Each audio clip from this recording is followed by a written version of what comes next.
Well, good evening, ladies and gentlemen, and welcome in to Wilmington Wildcats Weekly, brought to you by Breezer Construction Company here on the Christian Internet Sports Network. We apologize for being a few minutes late here tonight. We had a couple of computer things we're working through a little bit. Our computer decided to download a massive Windows update. I had 15 gigabytes worth of space.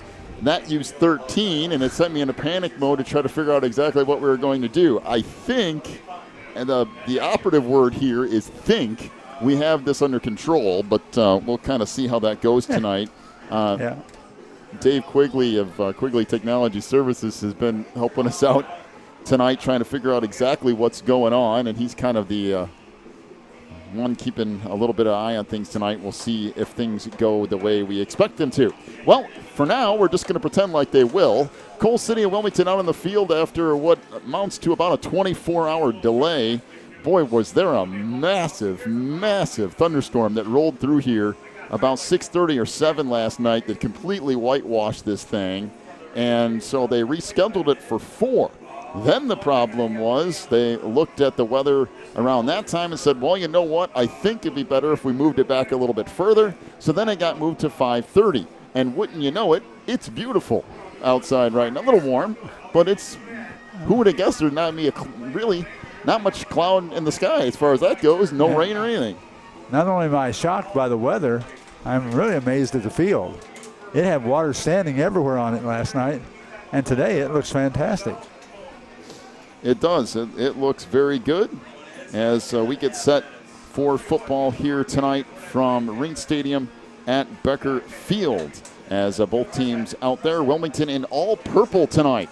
Boy, that's a lot of purple. Yeah, it is. Purple jerseys, purple pants, purple helmets. Got white letters and numbers and the white paw prints on the side. Coal City will be in their white jerseys tonight with green helmets and green pants and that gold trim around the outside as well. Well, we've got a lot in a pregame show to jam in a very small window of time. So first things first, we are going to get to our interview with Coach Jeff Rinks. We'll do that right off the bat here. And then when we come back from that, we'll get you set for football tonight. We'll talk to you about what these two teams did in the last week's opening game. We'll also talk to you a little bit about what's been going on today around the state. And, of course, we have that full scoreboard update to give you later on as well from all the games that happened last night. And there were some interesting ones. That IC score against Joliet Catholic was the really interesting one. We'll get to all that a little bit later. Take our first break of the night. Be back in just a moment, and we'll listen to our interview with Coach Jeff Rinks in a moment. You're listening to Wilmington Wildcats Weekly, brought to you by Breezer Construction Company here on the Christian Internet Sports Network. Breezer Construction Company is a proud supporter of Wilmington Wildcats football on the Christian Internet Sports Network. For over 40 years, Breezer Construction Company has led the way in providing quality construction to the industrial, utility, and pipeline industries. For more information on Breezer Construction Company, go to breezerconstruction.com. That's breezerconstruction.com.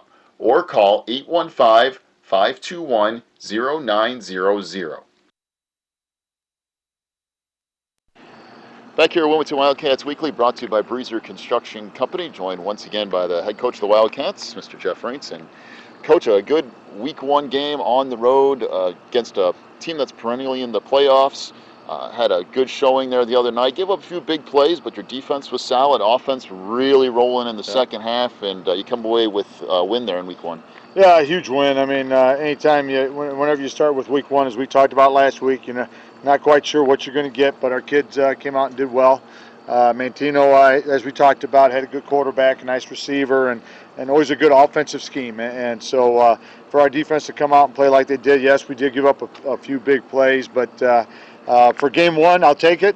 And we got the season rolling. And matter of fact, not just the varsity, but the JV won and also our freshmen. So it's a real great start for our whole program to start the way we did. And the nice thing about that week 1 game, sometimes you get yourself a little bit of a hole and you got to pass and come up with some different plays and some different options. Boy, that was here it comes.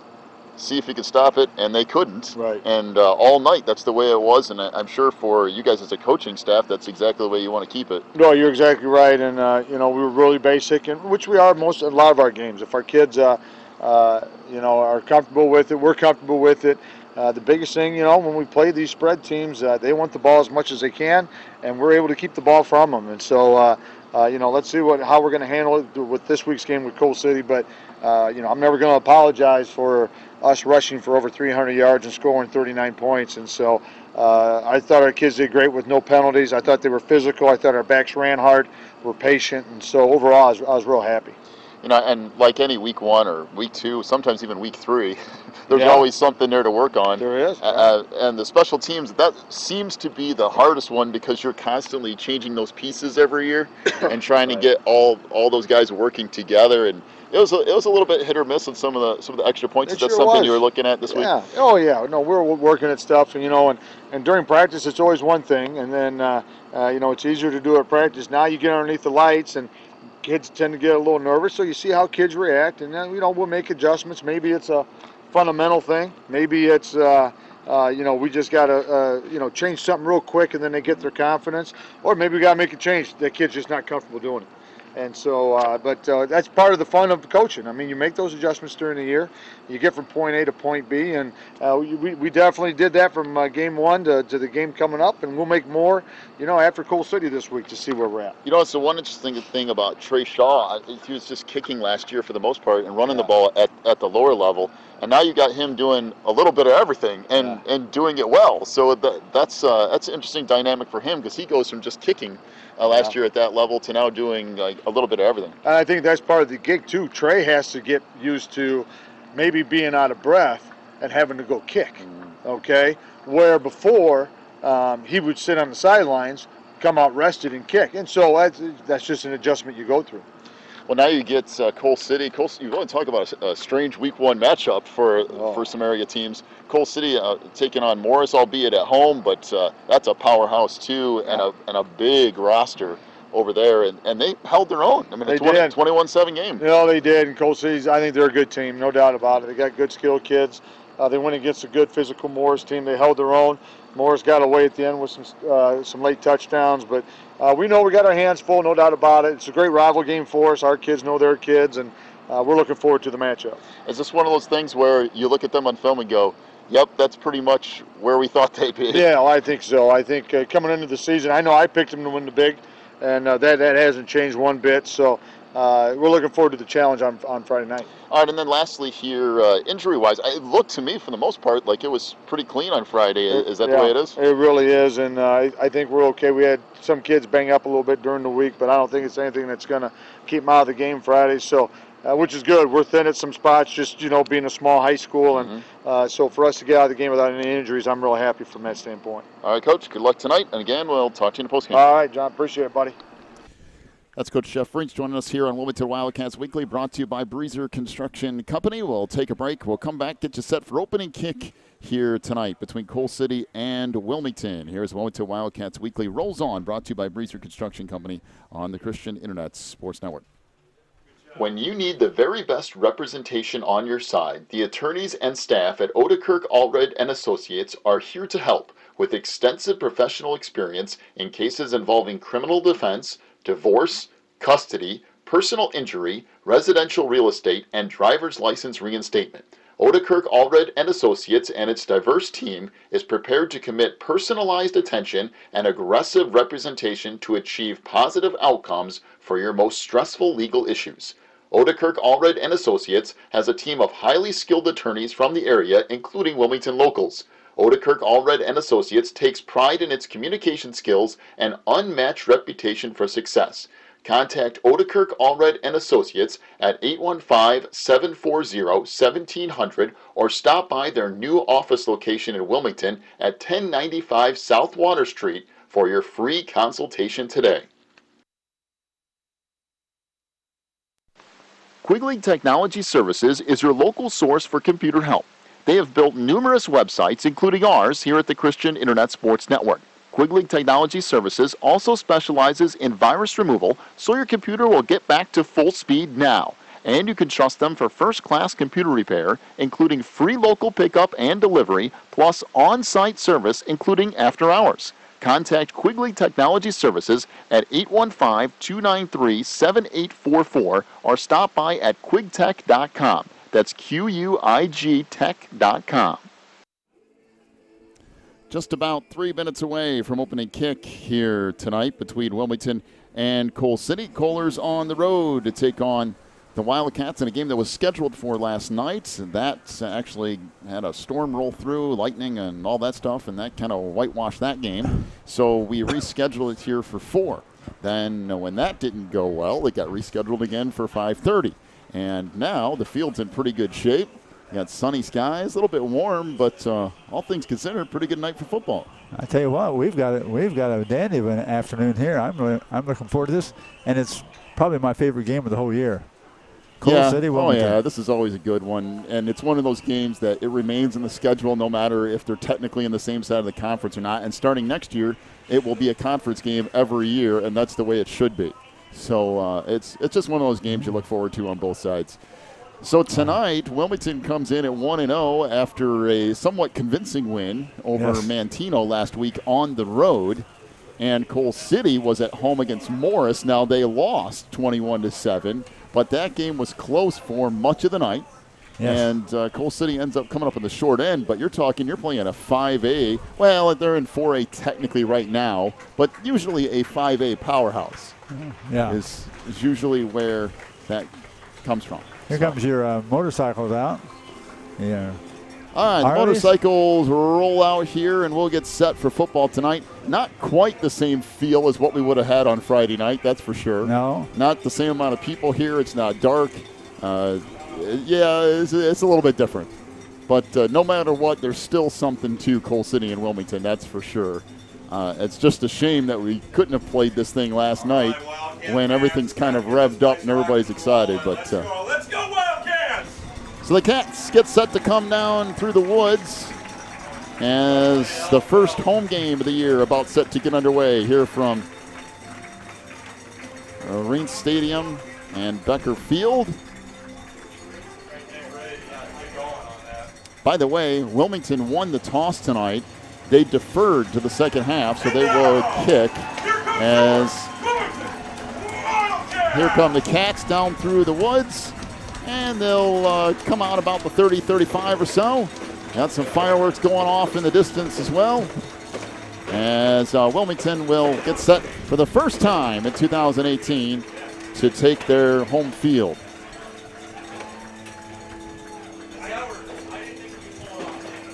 Still a great place to see a game. It still is.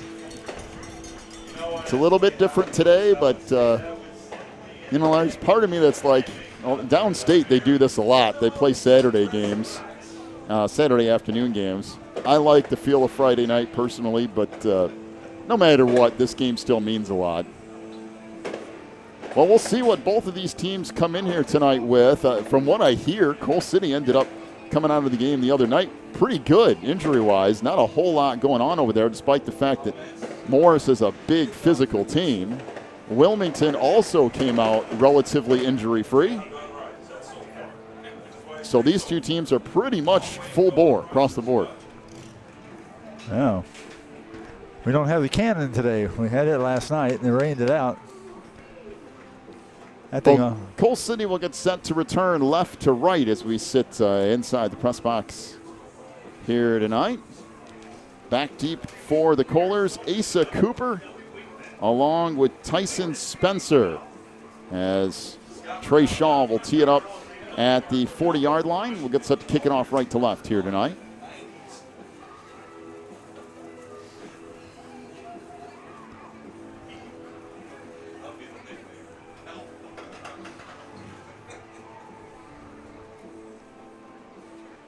Just different. I got to get myself in the right frame of mind today. Usually this is weird playing a day game. You have all that electricity in the air on a Friday night game. Here we go. So Trey Shaw will get set to kick it off as he approaches right to left here. A shorter kick up the right side taken by the up man Daniel Jezik. As he comes across the 40, 45, Jezik to midfield, breaks another tackle all the way down to the Wilmington 46-yard line. Wow, what a return. And it will be 1st and 10 for Coal City from the Wilmington 46. That's not exactly what you're looking for off the opening kick for the Cats. And Coal City will get set to start up their offense already in Wilmington territory, led by Peyton Hutchings, the 6', 175-pound junior. These are the weird things. They expect me to, like, do math, the class of, instead of just telling me which one it is. So one receiver to the far side, I formation for Coal City from the Wilmington 46. Cats show 4 down. Lineman fumble in the backfield, and Wilmington has it. And a quick turnover for Coal City, as coming up with the football in the backfield is Sam Hafner. My goodness, did that happen quickly. Well, the handoff wasn't clean. Wilmington makes Coal City pay, and immediately the Cats have it 1st and 10 from their own 49-yard line. Boy, that was quick. That was very quick. They didn't get that handoff cleanly to him. And it didn't bounce back to him either. No. Kind of bounced behind him. Sometimes you get lucky and it bounces straight back up, but that's one thing about that old football. The way it's shaped, you never know which way it's going to bounce. Well, let's see what Wilmington can do. See if they get running games ready to roll. All right, 1st and 10, Wilmington from their own 49. Keaton Hopwood under center here. Back to that double wing for the Cats. Connor Dempsey off the little pitch.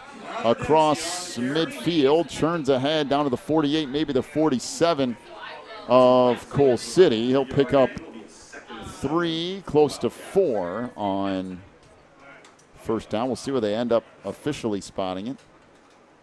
Looks like they'll give them 3. So Hopwood under center tonight. On the far side wingback position is Connor Dempsey, and to the left of Keaton Hopwood is Trey Shaw.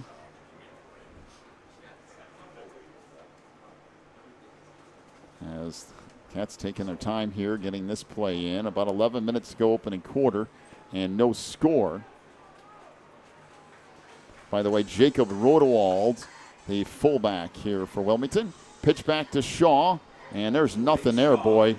Maybe a yard or two. That's some hard yards up the middle. As Cole Garcia makes the stop for Coal City. Bring up 3rd down and 6. And this is going to be one of those games where you might need to go to the air after a while, because Coal City's been around a while. They have some physical kids up front. They're going to make you earn everything here tonight. Yeah, that line of theirs, it's been tested. It's a good one. And for Wilmington, too, it always tends to be a little rough first go-around. Connor Dempsey now into the shotgun. Keaton Hopwood lines up at wingback. So Dempsey has it and decided to hand it off to Trey Shaw, who got blasted and lost about 6 yards. Boy.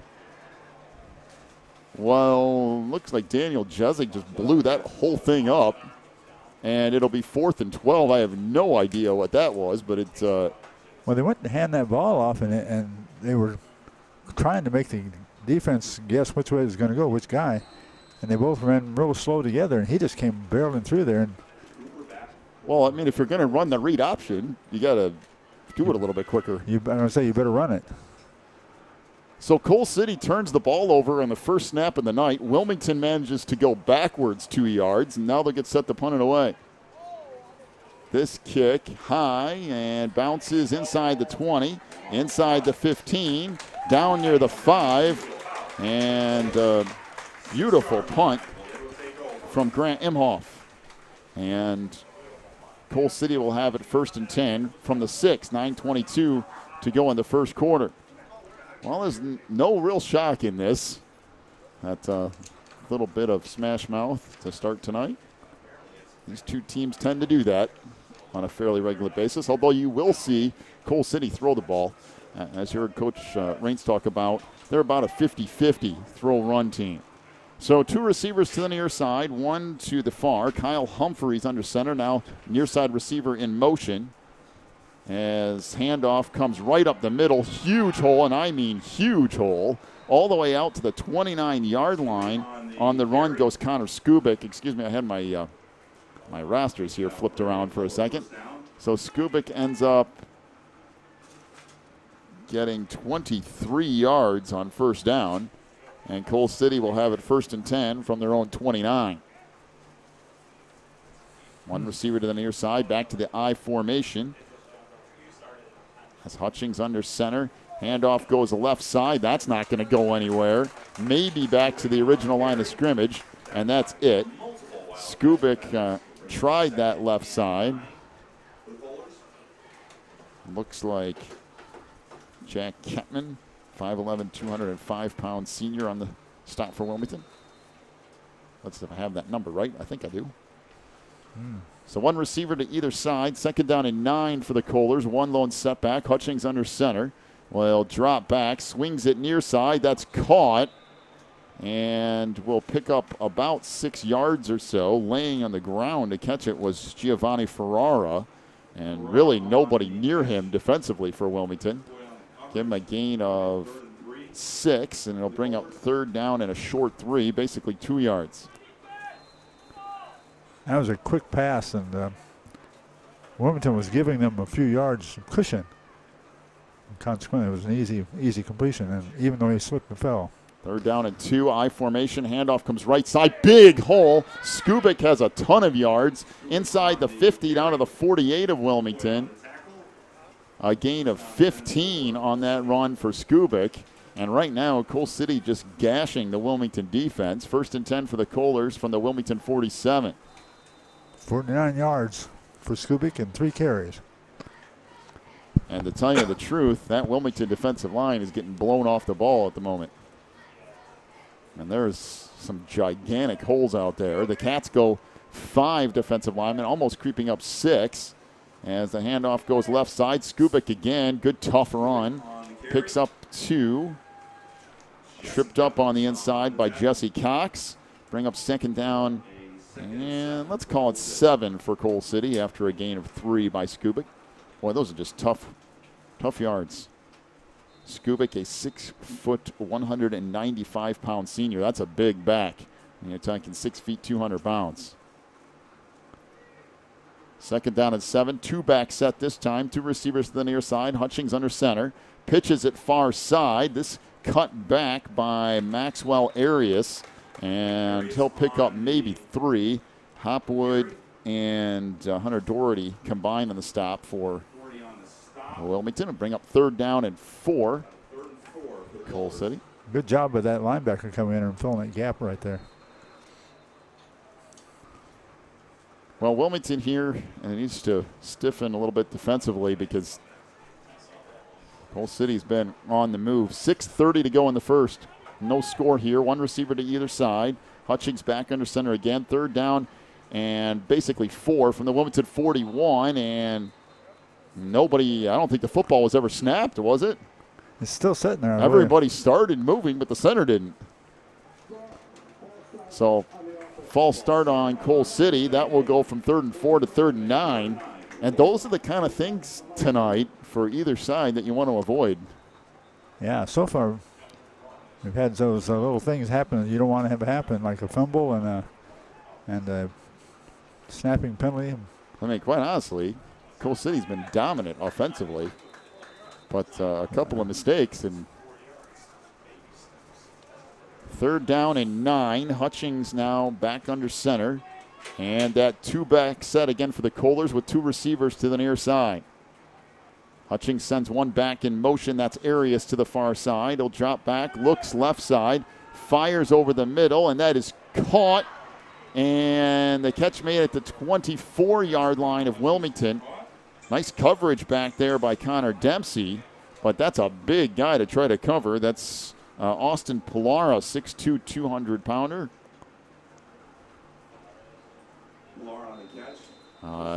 Gain of close to 20.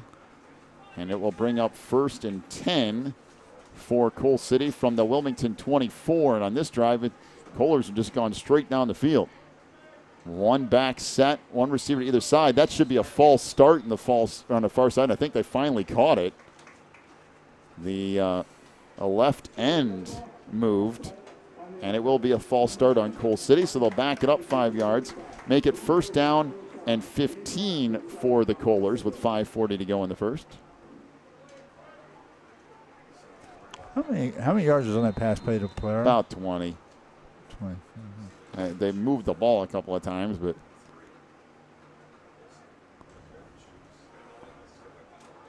So Cole City will have it 1st and 10 from the Wilmington 29-yard line. Again, one receiver to either side. Shotgun formation for Hutchings. Hands the ball off, and that's going to go nowhere for Maxwell Arias.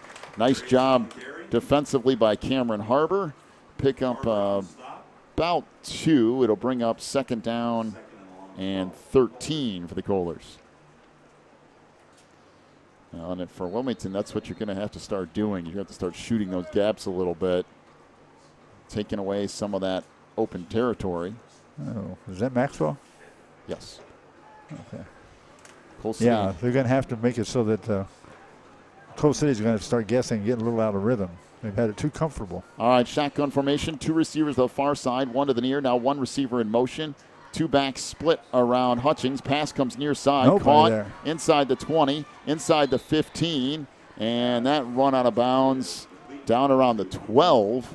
A gain of 14 yards on that pass play as Asa Cooper on the reception. It'll be 1st and 10 Kohlers as Wilmington has done very little to slow down Cole City on this drive.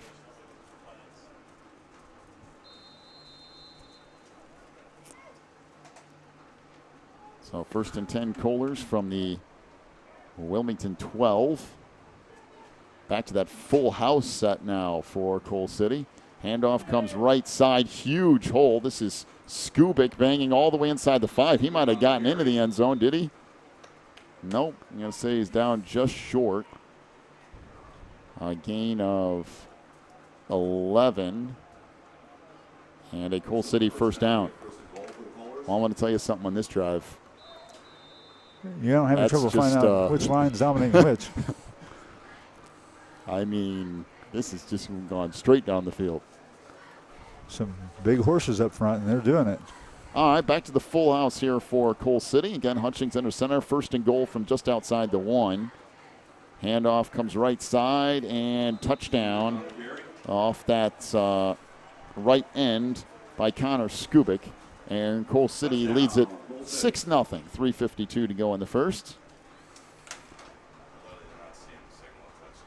And quite honestly, that wasn't very difficult. Nope, that was just about as methodic as you can get.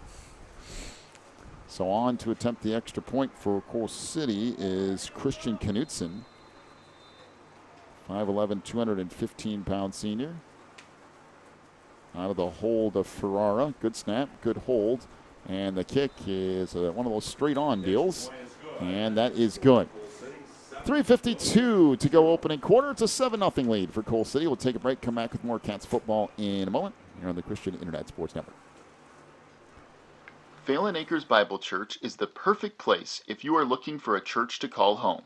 They have services every week, including Sunday school at 9:45, morning worship at 11, and Wednesday night prayer meetings at 7. Phelan Acres Bible Church is located at 26009 Willow Lane in Wilmington, Illinois. And for more information, call 815-476-7818. That's 815-476-7818. If you're looking for more information on Wilmington Wildcats football, then check out the Catbackers every Wednesday at 7 at Tuffy's. Each week, Coach Rinks goes over game film, takes questions from the audience, and presents the Offensive and Defensive Player of the Week awards. Plus, you'll get to hang out with other Wildcat fans and get the inside scoop on next week's game. So be sure to check out the Catbackers every Wednesday at 7 at Tuffy's. Well, I'll tell you one thing. That was a convincing drive if you're Cole City. 95-yard touchdown drive. Most of it on the ground. When Hutchings had to go into the air, he was accurate. They even got out of a 5-yard penalty at one point with ease. The problem for Wilmington right now is the fact that the line play is just being dominated by Cole City. Well, this kick goes sideways, picked up at the 20, and Trey Shaw is going to get back out to near the 25, and that's going to be it. And for Wilmington, the offense has to hang on to the football. We've already seen Cole City go straight down the field. If you give it right back to them, I'm afraid to see what would happen on another drive. And the problem for Wilmington is not like, there's been other times where you give up a big pass play or, there's a big penalty or something, and that's the reason the drive keeps going. That time around, Coal City just lined up and they took it to them. Just came straight down the field. And they have a nice passing game, too. Nothing fancy that we're doing.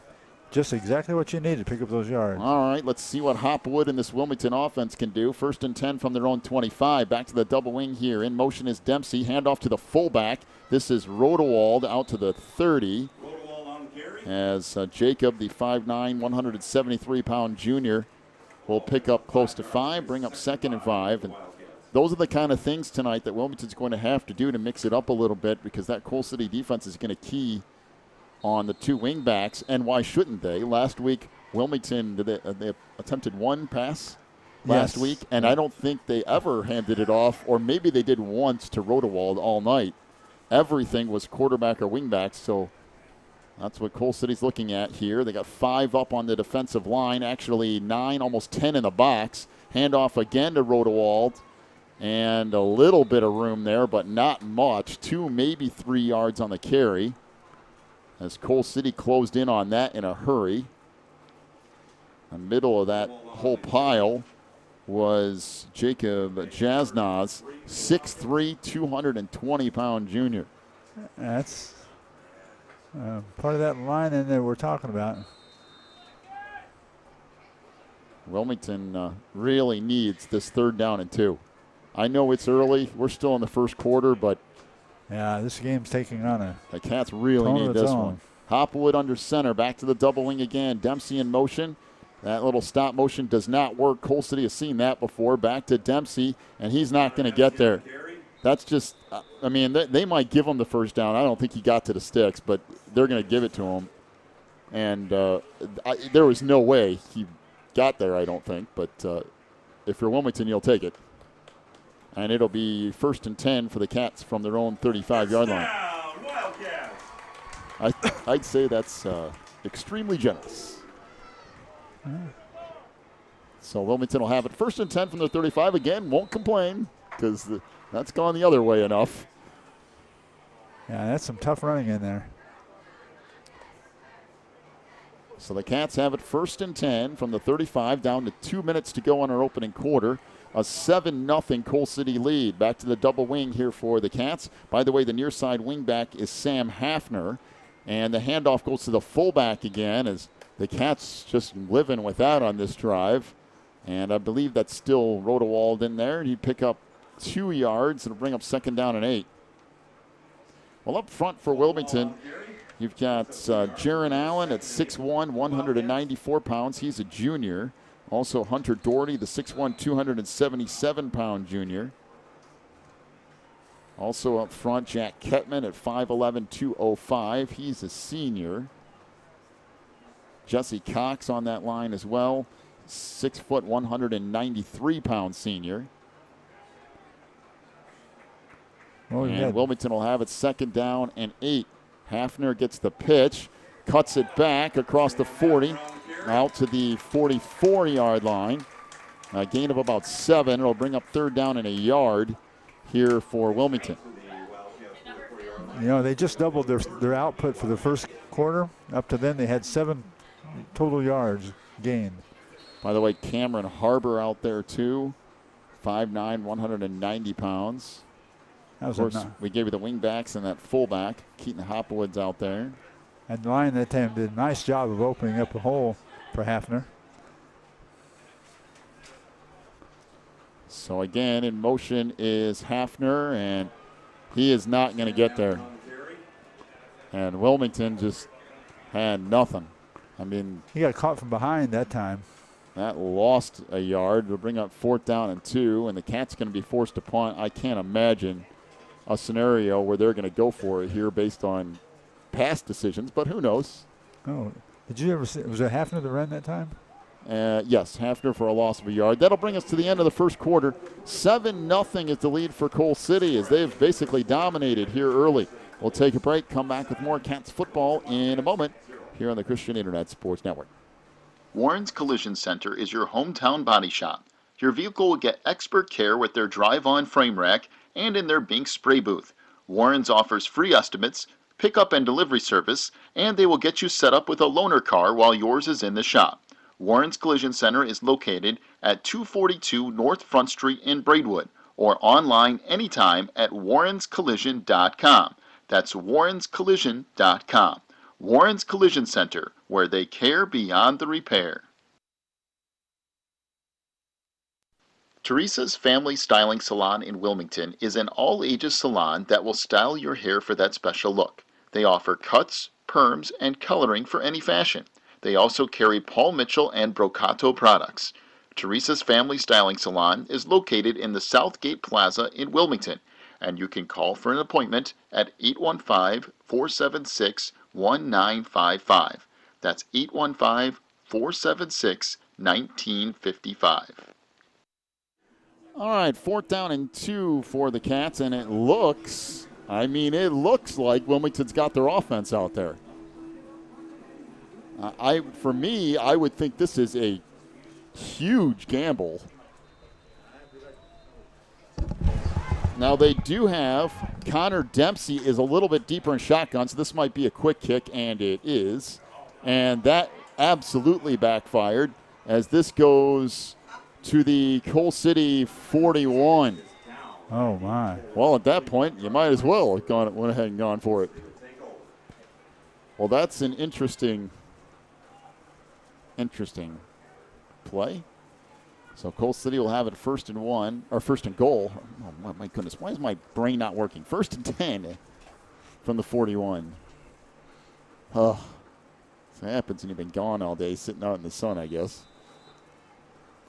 Well, let's see what Coal City does here on this drive. Their first drive, they fumbled the football on the first play, and Wilmington got it back. Then they went on a 95-yard touchdown drive. Handoff right side, Skubik. I mean, that's like a steamroller across midfield all the way down to the Wilmington 48-yard line. A gain of 11 yards, close to 12, and a Coal City first down. That just looked like Skubik just, again, a steamroller, just rolling right over the top of people. Picks up 11. Coal City has a first down. The one downside of that for the Coalers is that Skubik, I believe, is the one that's down right now. Uh-oh. I'm not sure, but I think he is. Yeah, he's a 6 foot, 195-pound running back. He's a big guy. Yeah, he's got plenty of power. That's not a problem. 11:47 to go here in the opening half. Let's take ourselves a quick break. We'll come back with more in a moment. Coal City will have it 1st and 10 from the Wilmington 48 after this on the Christian Internet Sports Network. Pro Real Estate is a family-owned business established in 1983. Its staff and sales agents work in all areas of real estate sales, from first-time homebuyers to experienced investors. Located at 506 South Water Street in Wilmington, clients are welcome to stop by to discuss their real estate needs or visit our website at pro-homes.net. For a private consultation, contact us at 815-476-7916. Breezer Construction Company is a proud supporter of Wilmington Wildcats football on the Christian Internet Sports Network. For over 40 years, Breezer Construction Company has led the way in providing quality construction to the industrial, utility, and pipeline industries. For more information on Breezer Construction Company, go to breezerconstruction.com. That's breezerconstruction.com. Or call 815-521-0900. All right, Coal City has it 1st and 10 from the Wilmington 48. Pitch goes far side. This is Maxwell Arias, who will pick up about 3 yards on first down. Look like Connor Dempsey ends up on the bottom of that pile. Bring up 2nd down and 7. By the way, it was Connor Skubik who was injured on that last play. It didn't look like anything serious necessarily. He got up under his own power, but he was limping to the far sideline. Yeah, he's got I think 63 yards already today. Hutchings under center, I formation, 2 receivers to the far side. Swing pass to the outside. This is Cooper. Makes a man miss, makes another man miss. All the way inside the 40, inside the 35, and clears it all the way down to the Wilmington 30. A gain of 15 yards on that play is Cooper. Yeah, I think they'll back it up. Might be 14, but no matter what, it's 1st and 10. Coal City from the 31 of Wilmington, and this is going in a different direction geographically here, but it's the same direction from the first quarter. Yes, it is. Back to the I formation again. This is Arias, and he pounds his way down to the 25-yard line. That's a gain of 5 more. And it'll bring up 2nd down and 5 for Coal City. Coach Rinks looking around for a little bit of help here and bringing Kettman over to near him on the sideline. As they're trying to figure out something defensively, some way to slow down Coal City's offense. One receiver to either side. Hutchings under center. 2nd down and 5. Hutchings fires as he's hit. That is incomplete. Well, that's a pretty good hit in the backfield from Wilmington's Sam Hafner. I'll bring up 3rd down and 5. That's one thing they haven't had thus far is pressure on the quarterback. Every time he's thrown, he's been able to stand still and throw it easily. That time he was rushed and got hit pretty hard.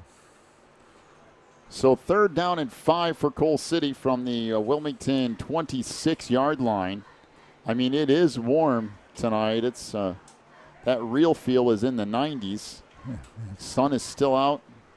So it's a hot one. I formation, handoff goes up the middle to Arias, and he will shove the pile all the way down to the 20-yard line. I mean, that's not exactly pretty running, but it's effective. And get behind your offensive line, everybody just shoves the pile forward.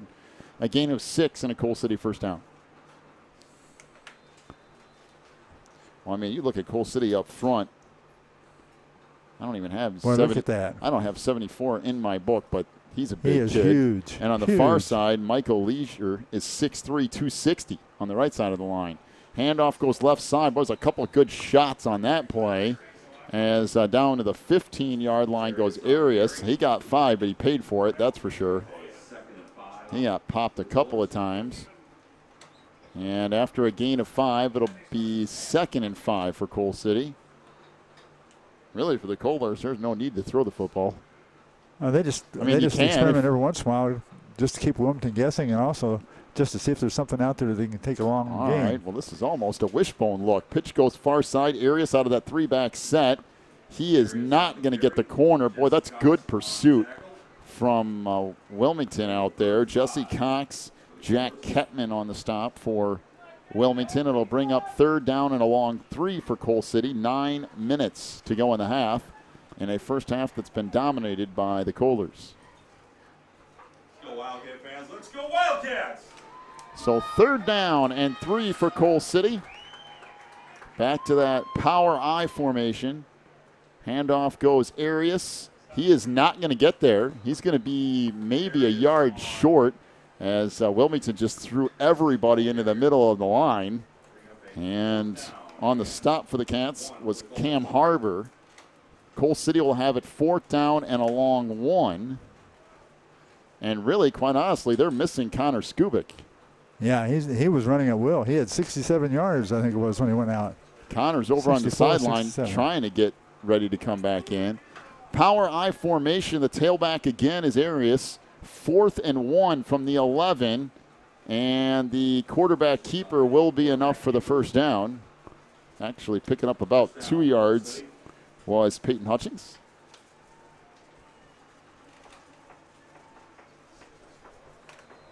Well, if this Wilmington defense doesn't figure out something quick, this is going to be over. It's going to be a long, early evening. 1st and 9 for the Coalers. Actually, 1st and goal from the 9 when I go that route. Back to the power I formation again. Hutchings under center. As a little end around here, and that's going to be an easy 6 points. Wow. As cruising into the end zone is Austin Pilara. They just pulled the end, and it's 13-0 Coal City. Pilara on the carry. Well, you can see why they hung with Morris for a while. They're good. They're very, very, very good. So Cole City will attempt the extra point here. Long snapper for the Kohlers is Joshua Michalak, 5'10", 160-pound junior. Ferrara to hold, and Knutson with the extra point here. Good snap, good hold, and the kick is good as well. They will clear out of the stadium. 7:39 to go in the half. Cole City leads it 14-0 over Wilmington. Take a break. Come back to Lord Cats football in a moment. You're listening to the Christian Internet Sports Network. When you need the very best representation on your side, the attorneys and staff at Odekirk Allred and Associates are here to help with extensive professional experience in cases involving criminal defense, divorce, custody, personal injury, residential real estate, and driver's license reinstatement. Odekirk Allred and Associates and its diverse team is prepared to commit personalized attention and aggressive representation to achieve positive outcomes for your most stressful legal issues. Odekirk Allred and Associates has a team of highly skilled attorneys from the area, including Wilmington locals. Odekirk Allred and Associates takes pride in its communication skills and unmatched reputation for success. Contact Odekirk Allred and Associates at 815-740-1700 or stop by their new office location in Wilmington at 1095 South Water Street for your free consultation today.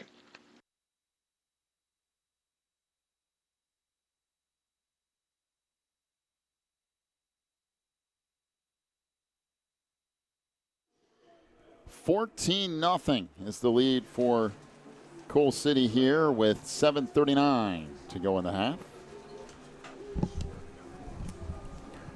Well, if you're Wilmington now, something's got to happen offensively. Clearly, stopping Cole City is going to be a problem. So the Cats got to get something moving on the offensive end. Kick comes down inside the 10. It's dropped at the 7. And out to the 20-yard line comes the return.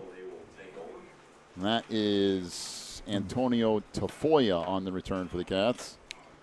After dropping the ball, he did a nice job of recovering it and getting back out to the 20.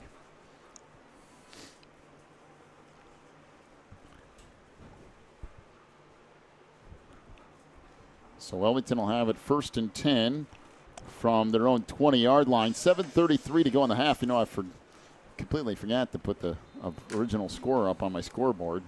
Oh. I was so busy looking at everything else that I forgot to do that. It's 14-0 Cole City now. 7:33 to go in the half. And back to the double wing here. And there's a drop snap, and that's not going to help.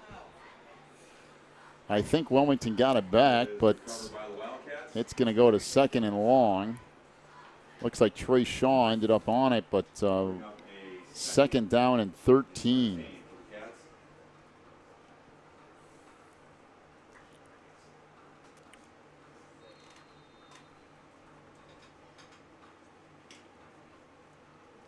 And there's not really a whole lot that you can do so far for Wilmington other than finding a way to get the ball moving here on offense. Pitch comes back to Dempsey. He has a hole and bangs across the 20 to near the 25, out to the 40-yard line. Boy, that was some good, tough running. Give Connor 7 yards. It'll bring up 3rd down and 6. But see, here's the problem, is that when you lose those 3 or 4 yards on 1st down, then that 7-yard gain still puts you in a hole. He gets swallowed. And if you're Cole City, that's right where you want Wilmington. By the way, across the front up there, Jacob Jasnaz, 6'3", 220 pounds. Michael Leisure, 6'3", 260. You got Knutson at 5'11", 215. That's the defensive line. Dropping back, Hopwood had a receiver fall down and then just has to throw it away. Well, that did not set up like Keaton was hoping for. He had plenty of room, but we do have a flag on the far sideline. The near side receiver, he tripped and fell. Slipped and fell. I think that was Rodewald, who was setting up for what looked like was going to be a screen, and then. Yeah, I don't know if he got his feet mixed up with the defensive player or not. They were close banging there. I mean, Hopwood made a good decision to get rid of the football. Oh, yes. See, and that's the problem, is that now you get an eligible man downfield because you're trying to set up that screen, and then it took you an extra 2 or 3 seconds, and now all of your linemen think that pass has already been done, and they're running downfield. So it's just a byproduct of the play going awry, and it'll be 4th and 6, and that's exactly what you don't want if you're Wilmington, because now Cole City's going to get it back, and this has been virtually unstoppable. And they could score again before halftime and go on with a commanding 3-touchdown lead. Well, back deep for Cole City is Asa Cooper. He's at midfield. Yeah, I was going to say, and back deep is only midfield. Well, Wilmington will get set to punt it away, and that's the only option you have here. So Grant Imhoff in punt formation. And a bad snap, but Imhoff manages to pick it up and gets away a pretty good kick considering. And the return inside the 40 down to the 38. That's actually a really good punt return by Asa Cooper. I didn't think he was going to come up and get that at all. But he does, and now Cole City knocking on the door again at the Wilmington 38. And, I mean, if there was a wrinkle you could throw in and get something done defensively, we'd be all for it. But I don't know what that's going to be at this point. So far, not much has helped.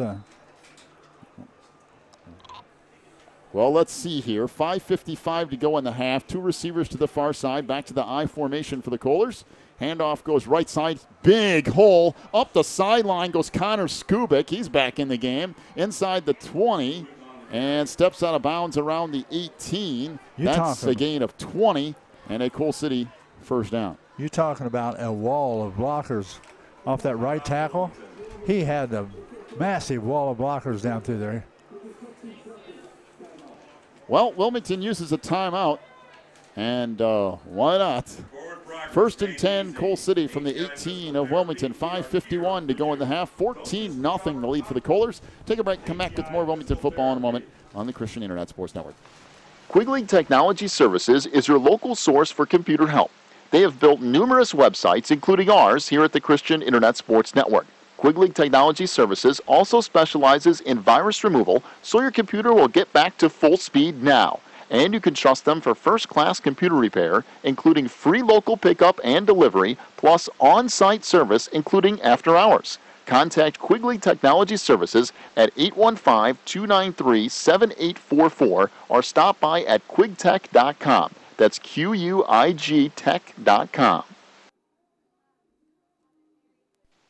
If you're looking for more information on Wilmington Wildcats football, then check out the Catbackers every Wednesday at 7 at Tuffy's. Each week, Coach Rinks goes over game film, takes questions from the audience, and presents the Offensive and Defensive Player of the Week awards. Plus, you'll get to hang out with other Wildcat fans and get the inside scoop on next week's game. So be sure to check out the Catbackers every Wednesday at 7 at Tuffy's.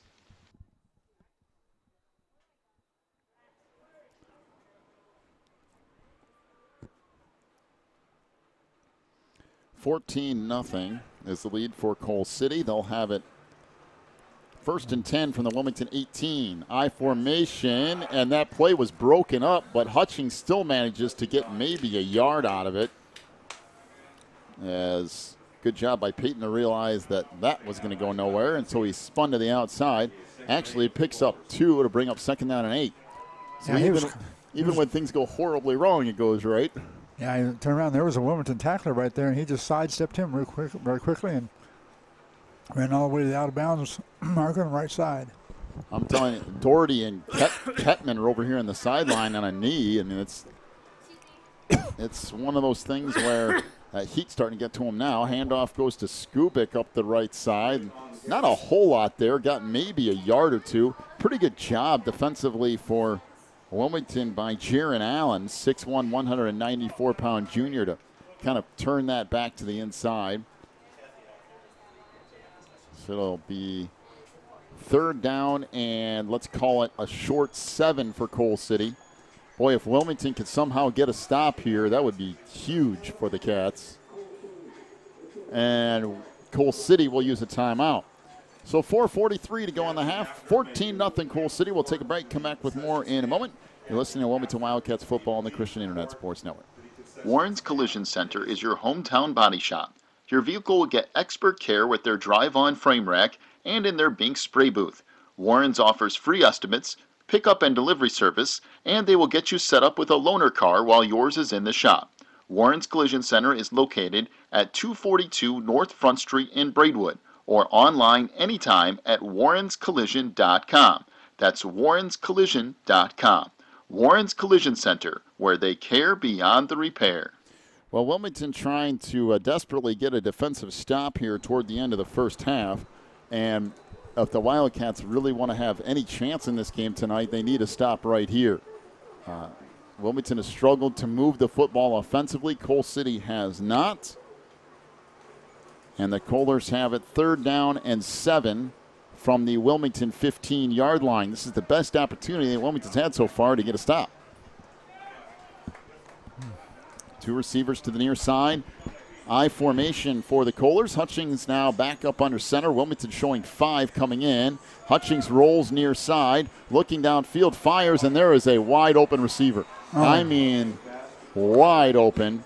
And that touchdown thrown to Austin Pilara. That'll make it 20-0 Coal City. 4:37 to go in the half. And when we say wide open receiver, we mean wide open. I mean like no one within 10 or 15 yards. So Coal City will attempt the extra point here. And again, if you're Wilmington, offense has to move the football. And that's, you got to figure out some way to do that. Good snap, good hold. The kick here is good as well from Christian Knutsing. It's 21-0 Coal City, 4:37 to go in the half. We'll take a break. Come back with more Cats football in just a moment here on the Christian Internet Sports Network. Teresa's Family Styling Salon in Wilmington is an all-ages salon that will style your hair for that special look. They offer cuts, perms, and coloring for any fashion. They also carry Paul Mitchell and Brocato products. Teresa's Family Styling Salon is located in the Southgate Plaza in Wilmington, and you can call for an appointment at 815-476-1955. That's 815-476-1955. Pro Real Estate is a family-owned business established in 1983. Its staff and sales agents work in all areas of real estate sales, from first-time homebuyers to experienced investors. Located at 506 South Water Street in Wilmington, clients are welcome to stop by to discuss their real estate needs or visit our website at pro-homes.net. For a private consultation, contact us at 815-476-7916. 21-0 is the lead for Coal City here over Wilmington. 4:37 to go in the opening half. And if you're the Cats here, I mean, you got to get something positive going into halftime.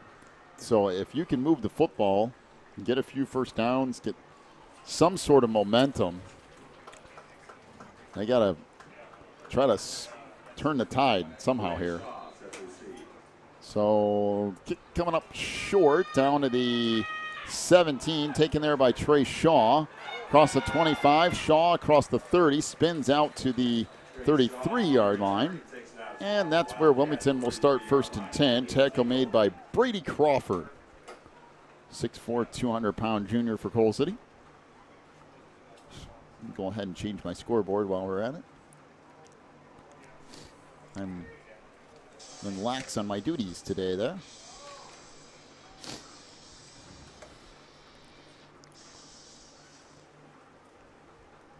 Well, and if you're Wilmington here, do you try something different or you just keep running the football?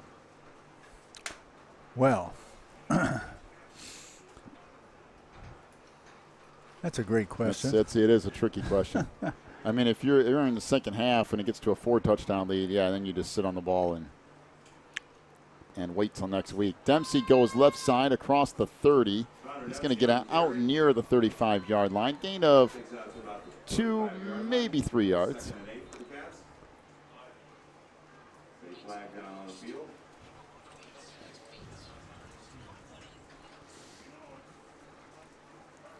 So a flag down on the far sideline. See who this penalty is on. Sure to stick around for our halftime show, brought to you by Pro Real Estate in Wilmington. Big thank you to Pro Real Estate for stepping up and sponsoring the halftime show this year. We'll have your first half stat totals. We'll get you set for the second half. We'll also have a full check of the IHSA football scoreboard, brought to you by Odekirk, Allred, and Associates. All of that coming up on our halftime show, brought to you by Pro Real Estate. First down and 4 now for Wilmington after an incidental face mask on Coal City. Maybe that gets something going offensively for the Cats. Back to the double wing here for Wilmington. Hafner off the right side. There's no room. I mean, there's no room. A yard, maybe 2, depending on where they put that football. Give them a yard. Second down and 3 for Wilmington from their own 40. There is just no room in there at all.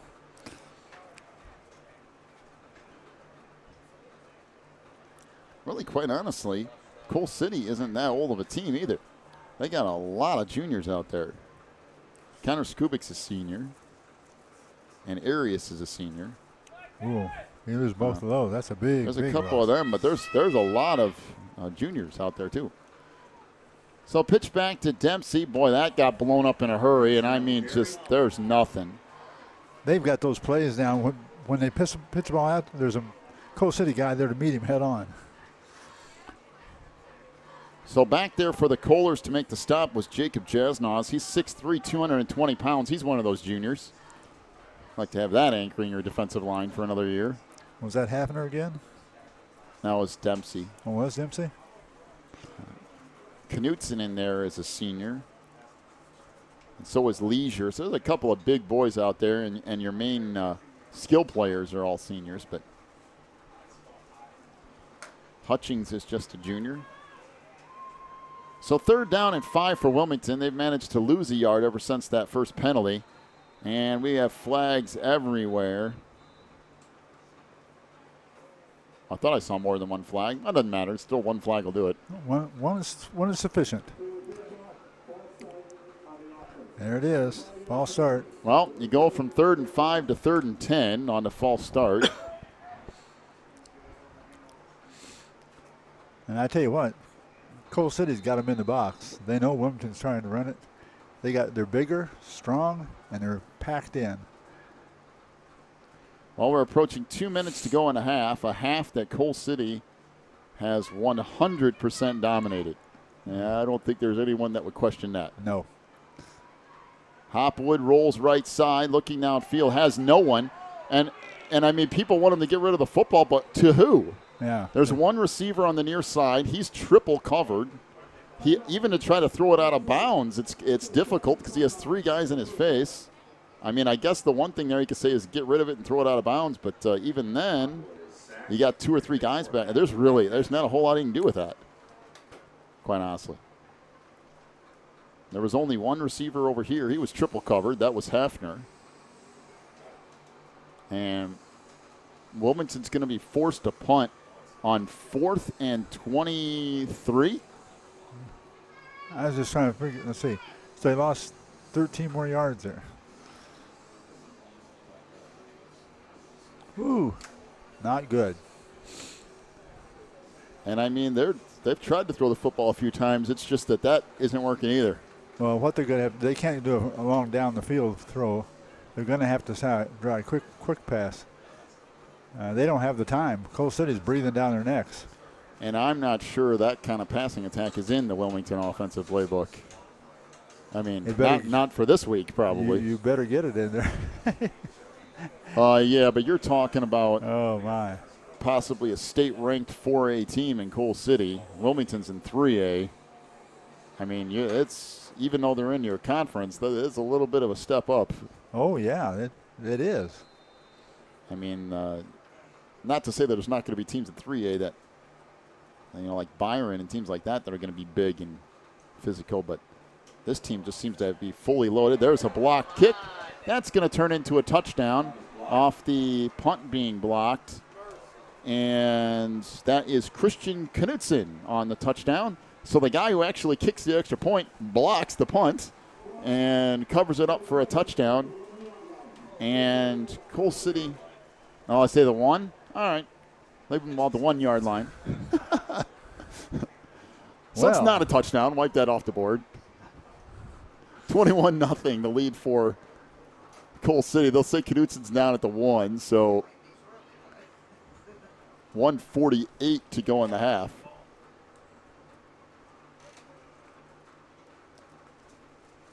I mean, just about everything in this half. You were wondering if anything else could go bad? Yeah, you found out. It did. First and goal for Coal City from the 1. And again, I was talking with Coach Rinks the other night about this too. You still have to remember this is very early in the season.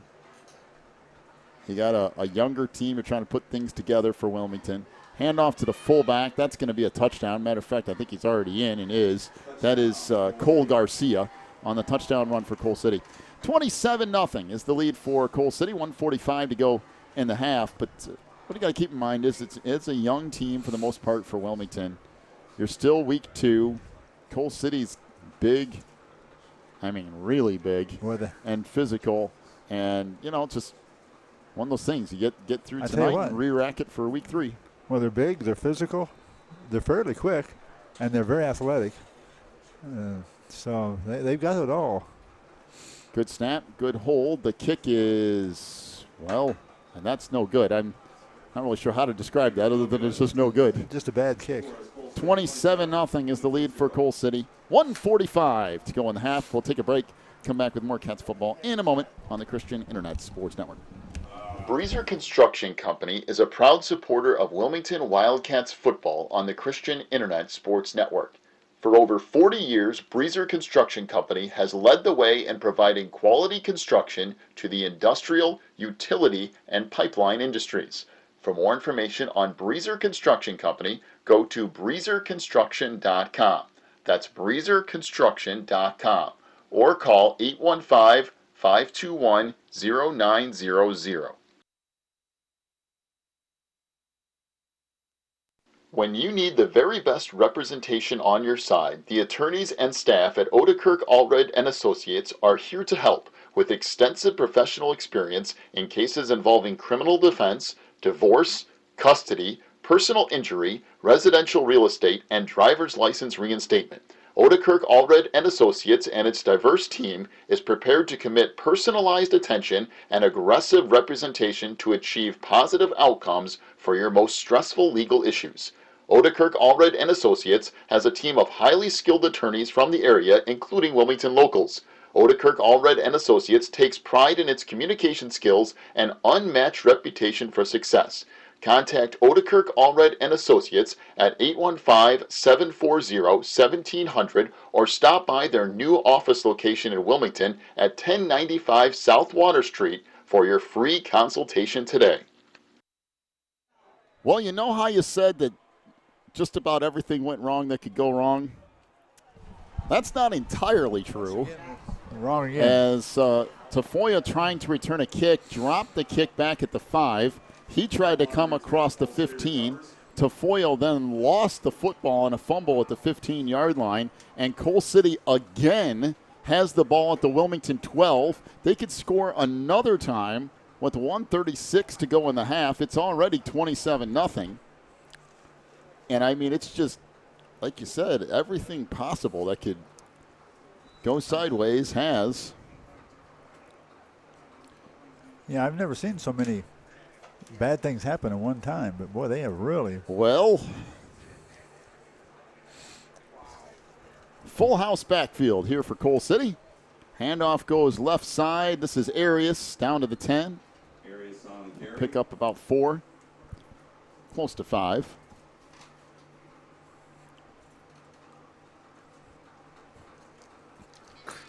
This is about as decisive of a half of football as I can remember seeing in a long time. Down to 1:10 to go in the half. 2nd down and 6 for the Kohlers. Ball just inside the 10 at the 9-yard line. Back to the full house again. Well, that went nowhere. Hutchings trying to get rid of the football.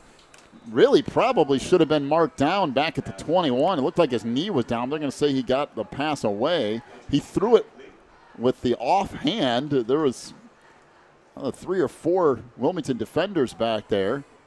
And they're going to say that there was a receiver out there, although if there's a definition of intentional grounding, that would be it, because he didn't even look. He just chucked the ball sideways. But apparently there was a receiver somewhere in the vicinity. Well, he was in the same zip code. My bigger problem was he was down before he threw the ball anyway. But in any case, Coal City will have it 3rd down and 6 from the 9-yard line again, down to 50. Is that 56 seconds on that clock? Hard to tell in the daylight. 56.2. 2 receivers to the near side, 1 to the far. Hutchings out of the gun with 1 back to either side of him. And now receiver moving to the far side is Cooper. Hutchings fires out there. That's incomplete through the hands of Asa Cooper. And that will bring up 4th down and 6. That was the him in wrong place, the him in his hands. See what Coal City elects to do here. I don't know. Oh, if I'm the Coalers, I think I practiced that field goal a little bit. You might need that later in the year. Yeah. This is a good game situation to do it, but they're going to go for it entirely, I think. But I still think these are those situations in real game scenarios. It's a great opportunity where you can get a guy out there and see where he's at. He's got a pretty good leg too. He can hit that thing. Well, now they're going to call the entire offense over and use a timeout. So Coal City uses their last timeout of the half. 52 seconds to go in the first half. It's 27-0 Coalers. Sure to stick around for our halftime show tonight, brought to you by Pro Real Estate in Wilmington. We'll have a check of your first half stats. That is slightly slanted in one direction. We'll also have a check of the IHSA football scoreboard. A lot of scores to go over from last night. That's brought to you by Odekirk Allred and Associates. And we'll get you set for the second half as well. I mean, if you're Wilmington, if you can get a stop here, it's a little bit of good news going into the half. Well, you said they needed to do something to get up. Yeah, you gotta get something. So, I mean, as far as a win tonight, that ship might have sailed. But outside of that, you got to get some good things going, get some motivation, get some things moving in the right direction. And, of course, you never know. No, you don't. Never know. But the way things have trended this half, it's not been good. You always wonder what Coal City's like this year. Boy, this year they're here. I'm telling you, that's the real deal. That makes my opinion of Morris go up a few notches, too. And they played with Morris right up to the end. They finally threw the second touchdown. 40-yard one and got the final score. Out of the shotgun, 4th and 6. They have a receiver wide open, and it's dropped. That should have been another touchdown. Goes right through the hands of Brady Crawford. And, I mean, that was a touchdown right there for you. That was just – they just dropped the ball in a touchdown. Again, nobody within 5 or 10 yards of Crawford. And Wilmington does, though, get a defensive stop. But the point of the matter is you do have to complete the pass. Oh, yeah. You still got to throw it and catch it. That's part of the process. So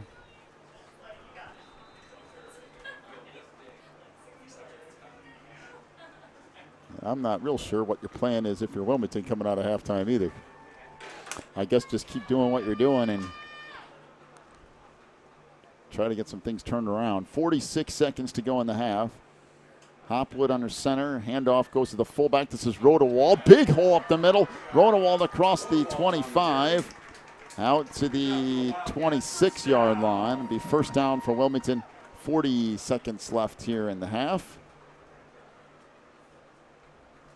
A gain of 23 yards on first down. Wilmington more than happy to just work this clock and go into the half.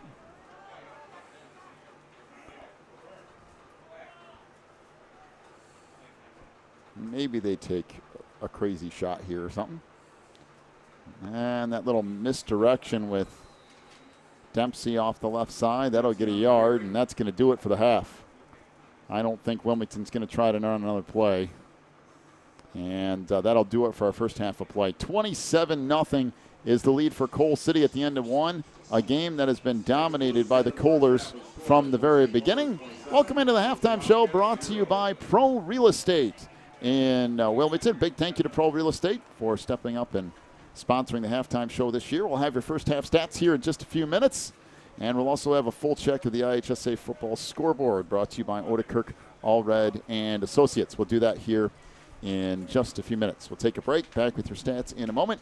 You're listening to Wilmington Wildcats football and the halftime show brought to you by Pro Real Estate here on the Christian Internet Sports Network.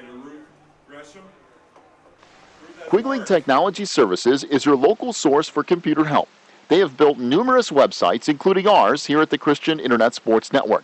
Quigley Technology Services also specializes in virus removal, so your computer will get back to full speed now. And you can trust them for first-class computer repair, including free local pickup and delivery, plus on-site service, including after hours. Contact Quigley Technology Services at 815-293-7844 or stop by at quigtech.com. That's QUIG tech.com.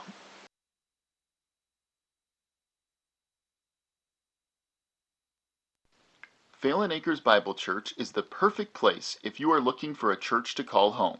They have services every week, including Sunday school at 9:45, morning worship at 11, and Wednesday night prayer meetings at 7.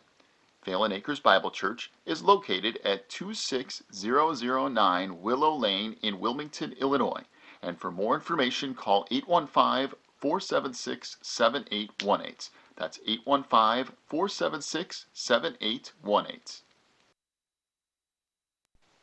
If you're looking for more information on Wilmington Wildcats football, then check out the Catbackers every Wednesday at 7 at Tuffy's. Each week, Coach Rinks goes over game film, takes questions from the audience, and presents the Offensive and Defensive Player of the Week awards. Plus, you'll get to hang out with other Wildcat fans and get the inside scoop on next week's game. So be sure to check out the Catbackers every Wednesday at 7 at Tuffy's.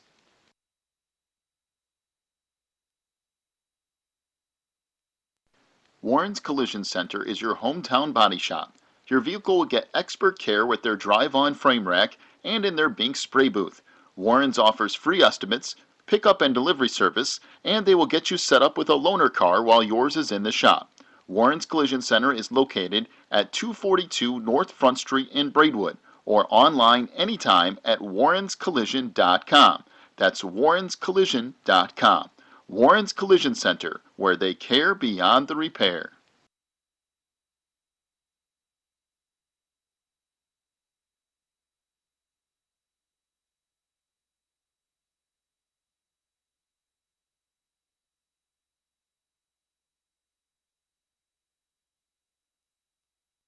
Teresa's Family Styling Salon in Wilmington is an all-ages salon that will style your hair for that special look. They offer cuts, perms, and coloring for any fashion. They also carry Paul Mitchell and Brocato products. Teresa's Family Styling Salon is located in the Southgate Plaza in Wilmington, and you can call for an appointment at 815-476-1955. That's 815-476-1955.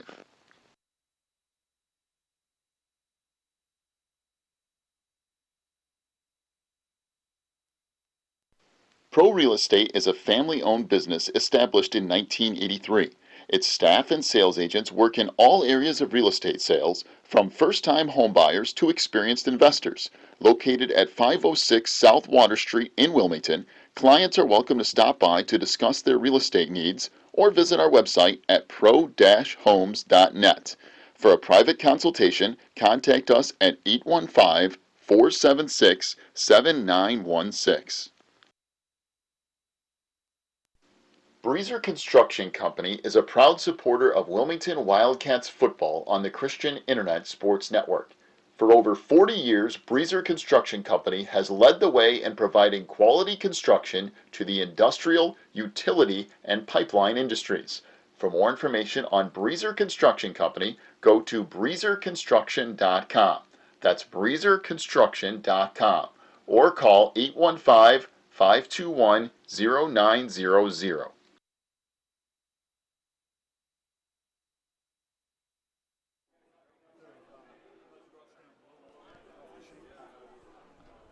Back here on the halftime show, brought to you by Pro Real Estate at pro-homes.net and also 815-476-7916. Pro Real Estate with their office here in Wilmington.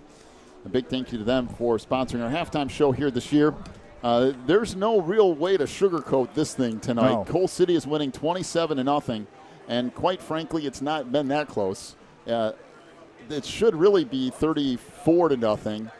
Except the pass, a wide open pass in the end zone was dropped. And that was right on target, too. And I mean, it's been, well, you'll see here in just a second. First half stat totals. Let's start with Coal City. Peyton Hutchings, 2 rushing attempts for 4 yards. Connor Skubik, and keep this in mind, he missed half of one quarter. He ran the ball 9 times for 88 yards and a touchdown. Maxwell Arias, 9 carries for 31 yards. Cole Garcia, 1 carry for 1 yard and a touchdown. Also, Austin Pilara had 1 carry for 9 yards. That would be 22 carries. 22 carries for 133 yards. I think it might be 142. Did you count that one? Well, I had to change it. Oh, okay. 133 yards on the ground and 2 touchdowns. Through the air, Peyton Hutchings was 5 of 9 for 64 yards. Issa Cooper, 2 receptions for 28 yards. Ferrara had 1 reception for 6 yards. Pilara, you had Pilara down here. Okay, that's so 35 yards. Excuse me. 200. If you're confused at home, I am too. In any case, 202 yards total tonight so far. 133 on the ground, 64 through the air for Coal City. And 202 yards. They only had 1 fumble, and it was a turnover on the first play of the game. For Wilmington, this is not pretty. Keaton Hopwood, 1 rushing attempt for negative 13 yards. That was the sack play. Connor Dempsey, 4 carries for 10 yards. Jacob Rodewald, 5 carries for 35 yards. Trey Shaw has carried the ball 3 times for negative 8 yards. And Sam Hafner, 3 carries for 7 yards. Wilmington on the ground, 16 carries, 31 yards. Yes, less than 2 yards a carry average. Through the air, Keaton Hopwood was 0 for 1. And Wilmington's total yardage in the first half, 31 yards. They were outgained 202 to 31. When is the last time you saw Wilmington outgained like that? I can't Wilmington remember. held to 32 yards. I honestly can't remember recently. I'm talking recent history. Since we've been doing games. Where it's been this one-sided. Even the playoff games, like the Immaculate Conception games, those ended up being blowouts, but it was competitive for a little bit, and then things got out of control. This, from the opening kick, has just been that way. And, some of that is Coal City's really, really good. They have a fantastic team really good. They're dominating up front on the line. They got backs that are big. They got receivers. And there's everything out there. They've got the whole package. Yep. There's no doubt about that. When they played Morse tough last weekend, that was no fluke. Yeah, that was no joke.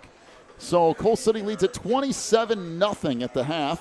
We'll take a break. We'll come back. We'll have a full check of the IHSA football scoreboard for you. Brought to you by Odekirk, Allred, and Associates. As our halftime show rolls on, brought to you by Pro Real Estate in Wilmington. Back with more in a moment on the Christian Internet Sports Network.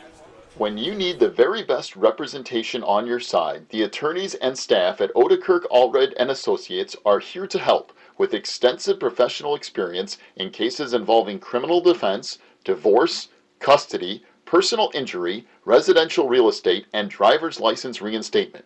Odekirk, Allred, and Associates and its diverse team is prepared to commit personalized attention and aggressive representation to achieve positive outcomes for your most stressful legal issues. Odekirk, Allred, and Associates has a team of highly skilled attorneys from the area, including Wilmington locals. Odekirk, Allred, and Associates takes pride in its communication skills and unmatched reputation for success. Contact Odekirk, Allred, and Associates at 815-740-1700 or stop by their new office location in Wilmington at 1095 South Water Street for your free consultation today.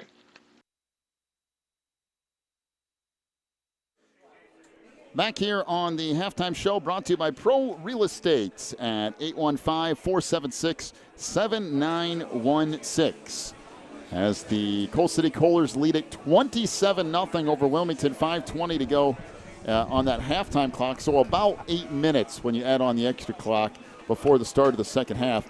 We have our first full check of the IHSA football scoreboard, brought to you by Odekirk Allred and Associates. Of course, the vast majority of this happening last night. We do have a couple of games going on right now, but in the I-8, there's some interesting stuff going on. Tinley Park beat Peatone 14-13, and let me tell you something, Tinley Park is a huge high school.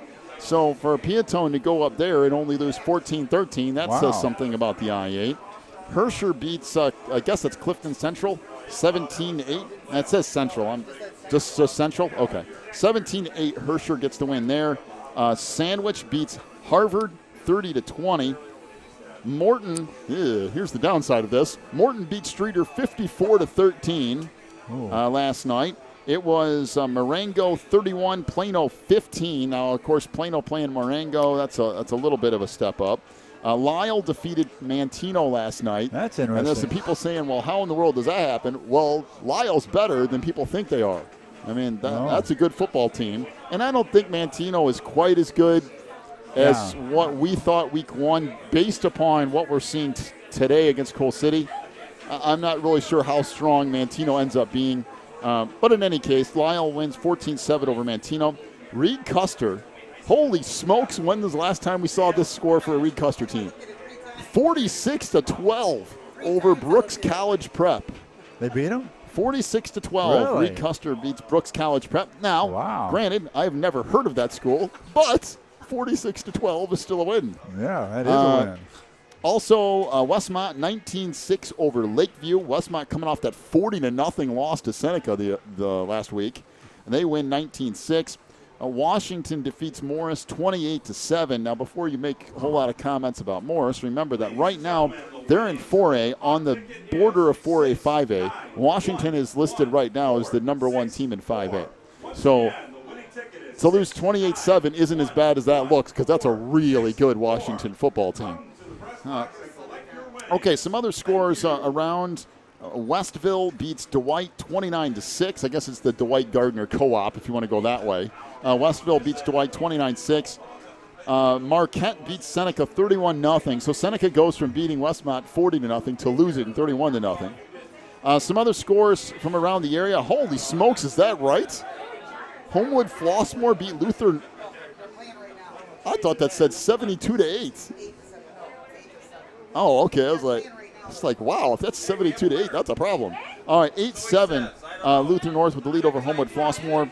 Richards leading St. Rita. Oh, no, Richards beat St. Rita 14-0. Yorkville 35-7 over Centralia. It was Rich Central 22-21 over Lamont last night. Wow. South Elgin 47-0 over East Aurora. It was Bismarck Henning 56-14 over Moment's. Moment's trying to get something going in football, and it's been a struggle. Marion Central Catholic 42-6 over Niles North.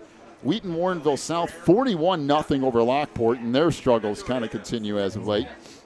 Wheaton North 21-12 over Lake Forest. It's Wabansie Valley 15, Libertyville 6. Providence beats Morgan Park 31-0. Ottawa Township lost to Woodstock 36-34, so the Pirates go down to Woodstock. Stevenson 23, Neuqua Valley 15. West Aurora 57-0 over West Chicago. It was Willowbrook 24, Hinsdale Central 17. Hinsdale South beat Lyons 27-7. Lake Park 30-0 over Mateo Valley. Maine South, speaking about one of the games of the week, Maine South 21-13 over Mount Carmel. Oh. Those big boy football out there. It was Glenbard South 34-3 over Elgin. Downers Grove North 14-0 over Leiden. Naperville North lost to Batavia last night 41-24. Oak Park 42-14 over Downers Grove South. It was Lincoln Way East 38-19. Is that over? There's one, 38-19. It was Naperville Central. Glenbrook North 42-19 over Grant.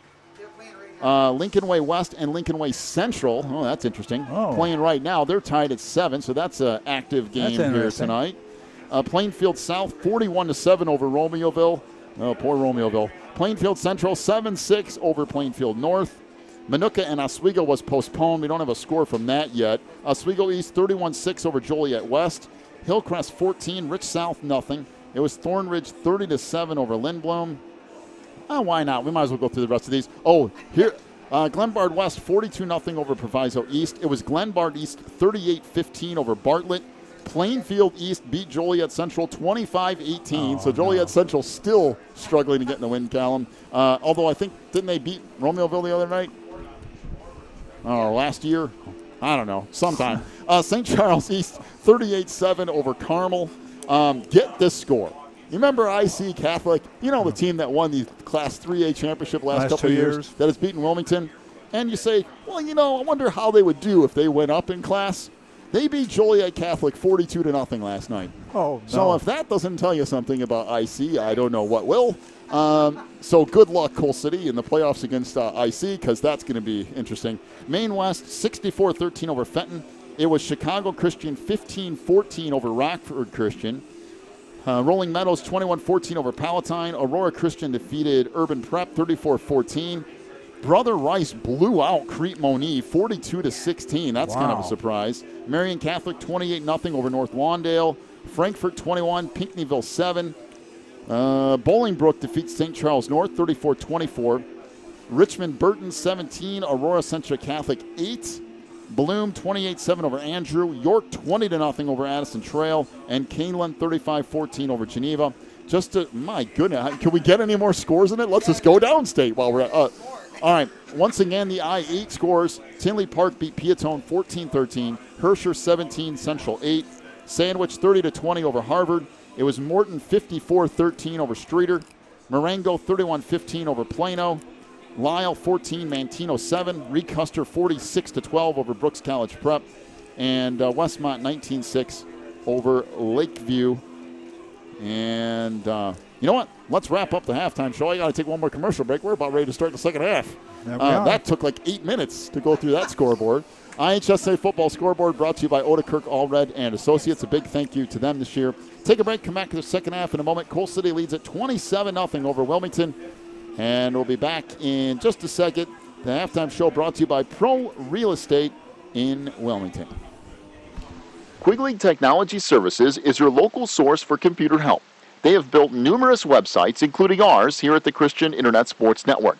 Quigley Technology Services also specializes in virus removal, so your computer will get back to full speed now. And you can trust them for first-class computer repair, including free local pickup and delivery, plus on-site service, including after hours. Contact Quigley Technology Services at 815-293-7844 or stop by at quigtech.com. That's QUIG tech.com.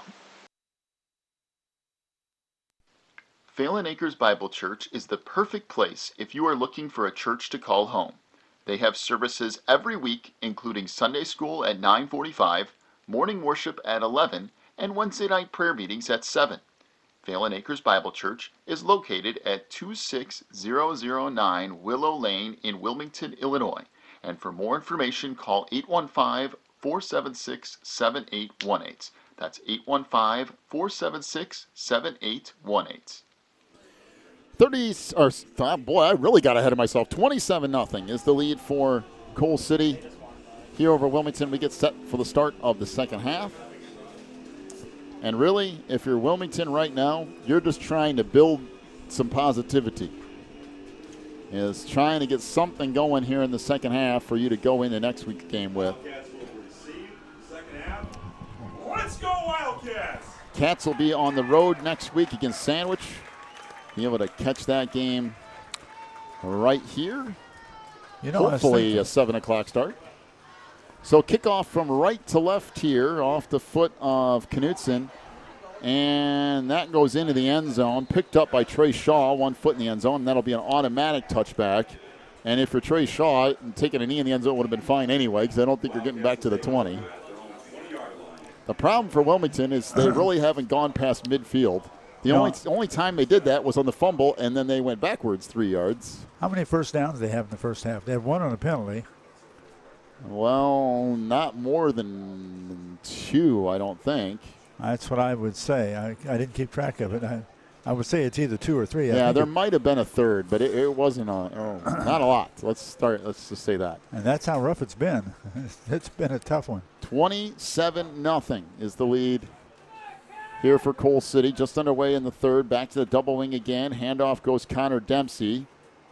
And Dempsey's going to get 2, maybe 3 yards. Nice job by that Kohler defense to kind of stack everything up.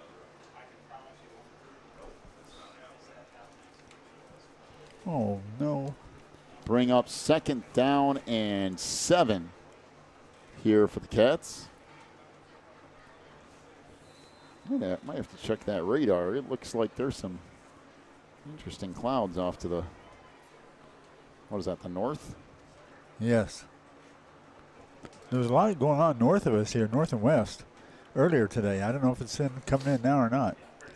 It looks a little bit on the threatening side back that way. Back to the double wing. This is Rodewald, I believe. He'll pick up a couple. It'll bring up 3rd down and 5 from the Wilmington 25-yard line. I mean, the guys haven't quit playing. They're giving it. They're fighting for every yard they can get. Well, no, there's nothing on the radar. Okay. It's just some clouds rolling in.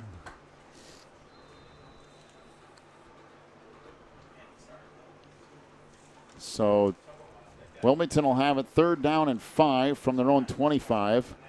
And the Cats in no hurry here.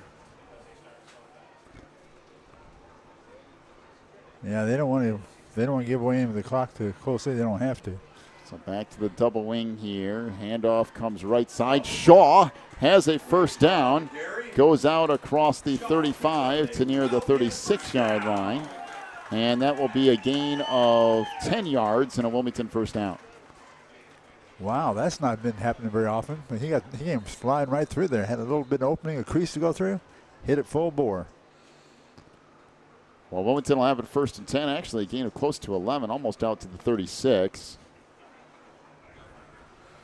Now we kind of have the exact opposite of what we had last year, which was 6 home games. This year, only 4, and a ton of the away games are really away. 1st down and 10. Handoff goes to the fullback. Rodewald with a big hole across the 45. Midfield all the way down to the 45 of Coal City. And that will be a gain of 20 yards for Jacob Rodewald. Wilmington will have it 1st and 10 from the 44 of Coal City. Well, that makes you feel a little better about yourself when you can run off a couple of runs like that. Well, this is the best Wilmington's offense has looked so far tonight. Maybe it'll be like that Illinois game earlier today. And the longer you can hang on the ball, the less Coal City has it. Illinois looked pretty anemic in the first half, came back and scored about 30 points or so in the second. And the handoff goes right side. Is that Shaw? Inside the 40, down near the 38. A gain of 5 more for Wilmington. Shaw's carried for 2 times for 16 yards this half. First half, he had 3 carries for -8. So 2nd down and let's call it 5 for Wilmington.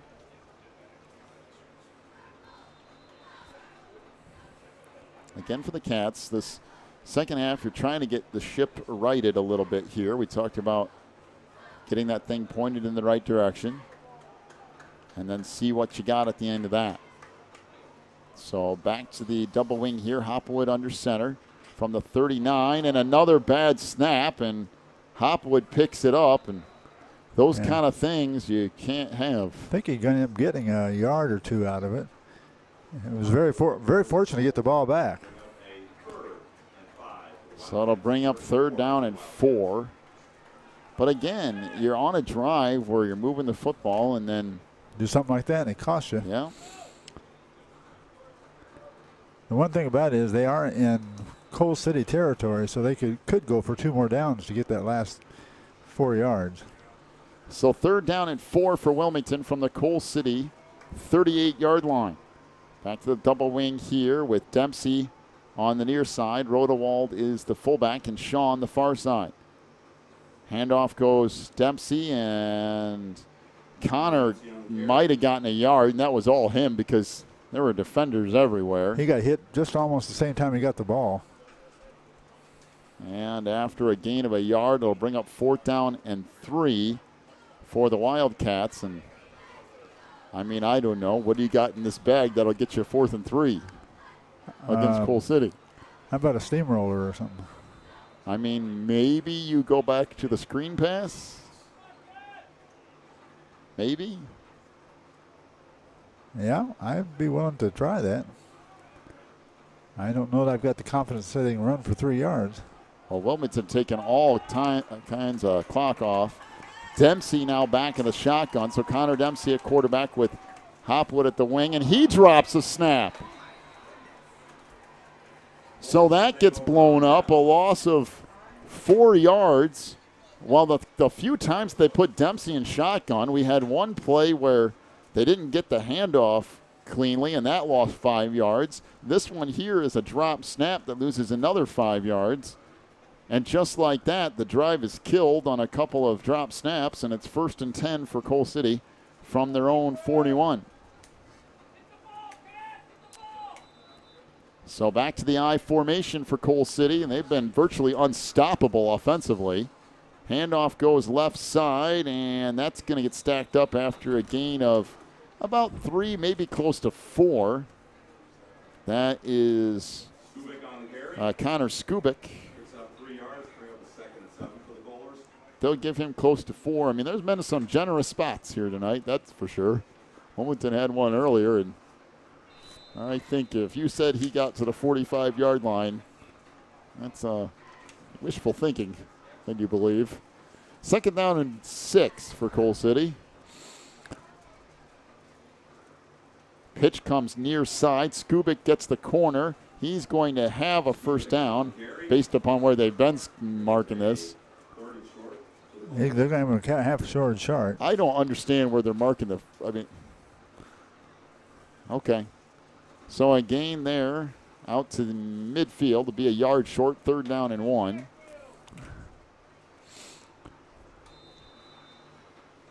Huh.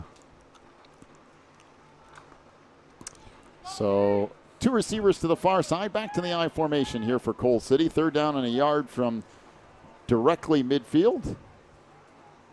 Handoff to Skubik. Big hole. Connor tried to make a cutback move and gets tackled at the 40-yard line. Actually, really almost tackled himself. And a gain of 10 and a Coal City 1st down. That same run off right tackle had all the same blocks down there again, except for one. And he had to make a little juggle to get aside that. When he came back, he slipped and fell. Otherwise, I don't know how far he would have gone. Well, 5:15 to go in the 3rd. Back to the I formation here for Coal City. Kohlers shifting guys all over the place, and now we have a penalty flag down. I don't know what was going on there, but first place they ran out of time. There's a false start anyway. Well, it looked like they all lined up, and then they decided they were all lined up on the wrong side. Then everybody got up and moved one at a time. One at a time, yeah. That was interesting. So they could have gotten for false start, and they could have gotten them for taking too long. That was I haven't seen anything like that in a while either. I haven't either. No, I haven't. Start out with the right end, right tackle, right guard. 1st and 15 for Coal City. Handoff left side, and that's a nice play from Wilmington defensively. That's Kettman gets through and makes the stop. Good tackle there. Bring up 2nd down and long. That was Jake Kettman on the tackle. Who? You see who was running it? Good guess. All right. So again, I formation. The tailback on this particular drive is Daniel Jezik. 2 receivers to the near side. 2nd down at 14. Jezik gets the handoff, and he pounds ahead. all the way down to the Wilmington 35-yard line. That's a gain of 9. It'll bring up 3rd down and 5. That front line of that Coal City is just blowing Wilmington right off the line of scrimmage. Yeah, there's a lot of size on that Coal City offensive line, and there's not much on Wilmington's. Yeah. Other than big Hunter Doherty in the middle, but on average across the board, they are way outsized. Hutchings comes near side. That's incomplete. That pass dropped by Asa Cooper at the 31. I'll tell you this much. If you're Coal City, you're not really happy with the way you've come out and started the second half. I mean, they dominated the first half, and this drive here has been kind of all over the place, including the penalty. But it's defensively, you gave up a bunch of yards, even though Wilmington went backwards at the end. What they're doing is they're just bagging this game. Running that clock right on down. I mean, that's true, but you'd still like to see you finish it out clean, I'm sure, for Coal City. Hutchings, a little pump and go down the sideline, and what a nice play from the defensive back for Wilmington. I believe that was Tafoya who knocked that away. Caught back up with Asa Cooper and made a beautiful play. Went a pretty way. He turned around just the last minute and reached up and batted it down with one hand. Nice job. That was down around the 15 that he knocks that away. So Wilmington turns Coal City over on downs. So a much better start to the second half for the Wildcats, even though they kind of shot themselves in the foot in the last drive. That's 5 straight times they had the ball. They scored. Stopped there with that one.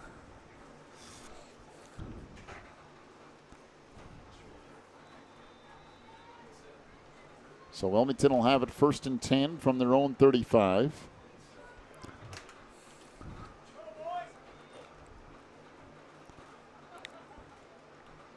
And the Cats, they have a new center in there? Or is that? No, it is Hopwood. It doesn't look weird when it came up to the line of scrimmage. That is Hafner, who gets back to the line of scrimmage, and that's it. Bring up 2nd down and 10. Excuse me, Sam Hafner on the carry. It's his first carry this half. He had 3 for 7 yards. He didn't have anything there. He stood up for no gain. Actually might have lost it a little bit. All right, 2nd down and 10 for Wilmington from their own 35. Again, back to the double wing here. Hopwood under center. That should have been illegal procedure, but Hopwood manages to come near side, trying to get the corner, and he is not going to. Run out of bounds at the 40. Good tackle by Skubik. Gain of maybe 5.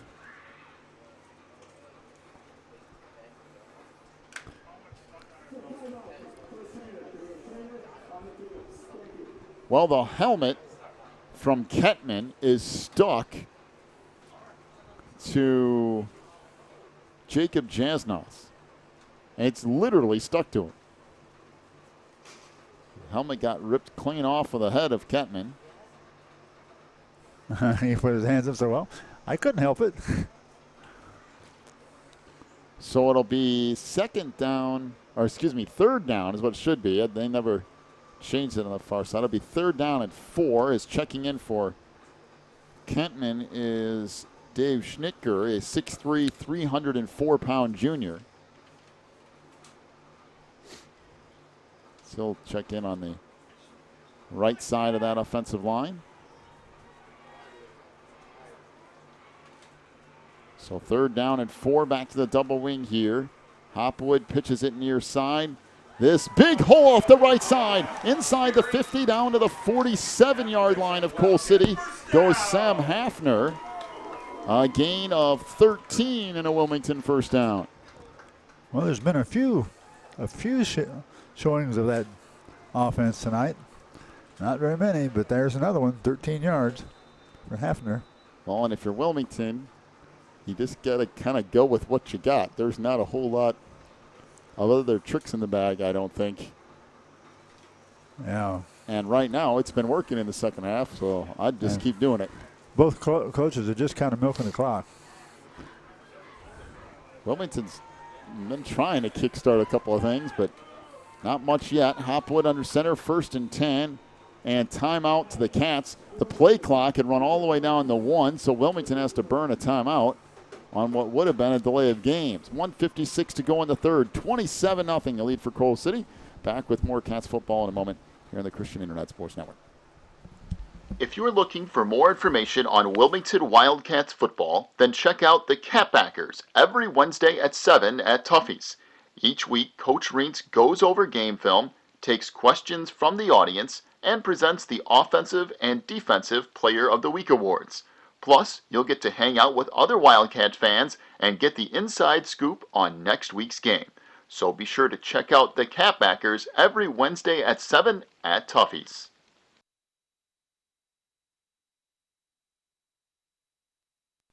Warren's Collision Center is your hometown body shop. Your vehicle will get expert care with their drive-on frame rack and in their Bink spray booth. Warren's offers free estimates, pickup and delivery service, and they will get you set up with a loaner car while yours is in the shop. Warren's Collision Center is located at 242 North Front Street in Braidwood, or online anytime at warrenscollision.com.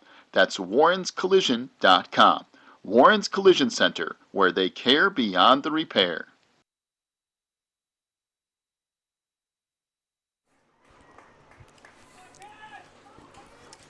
First down and 10 out of the timeout. Good chunk of yardage there in first down. A gain of 4, close to 5 for Rodewald. Bring up second down and a long 5, close to 6. Well, again, for Wilmington, you're at the point of the night, once you got to halftime, to work on some things offensively, see if you can shore up some holes defensively. And this second half has been much better for Wilmington. The problem is it's been a stalemate.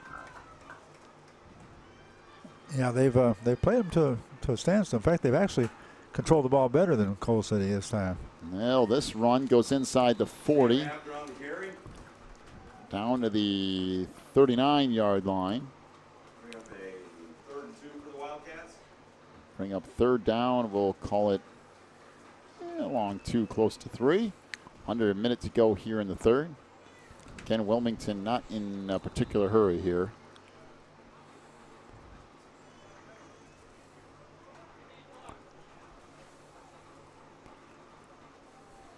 Coal City, you got a good football team this year, but if you look at who's in 4A, oh boy, that is a major uphill battle. Back to the double wing, pitch comes back. This is that Hafner? Couldn't tell if it was Hafner or Sam Hafner on the carry. Shaw. I think it's Hafner. He'll pick up 3 yards and a Wilmington first down.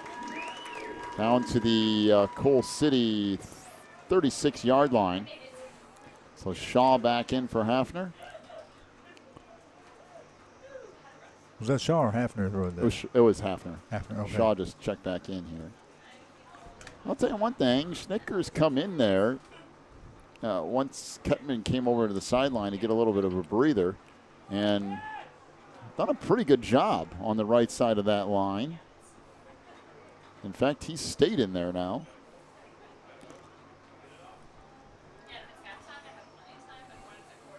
And he's a big kid. First down and 10 from the 35. And that's not going to go anywhere. And that went to the fullback. I think it was Rodewald, and he got stood up for nothing. So 27-0 is the lead for Coal City at the end of 3. We'll head to quarter number 4 in just a moment. You're listening to Wilmington Wildcats football here on the Christian Internet Sports Network. Teresa's Family Styling Salon in Wilmington is an all-ages salon that will style your hair for that special look. They offer cuts, perms, and coloring for any fashion. They also carry Paul Mitchell and Brocato products. Teresa's Family Styling Salon is located in the Southgate Plaza in Wilmington, and you can call for an appointment at 815-476-1955. That's 815-476-1955.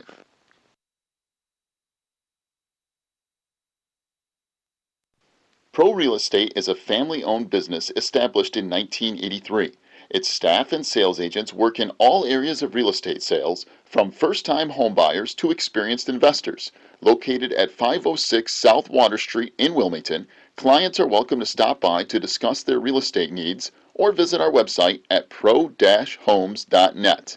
For a private consultation, contact us at 815-476-7916.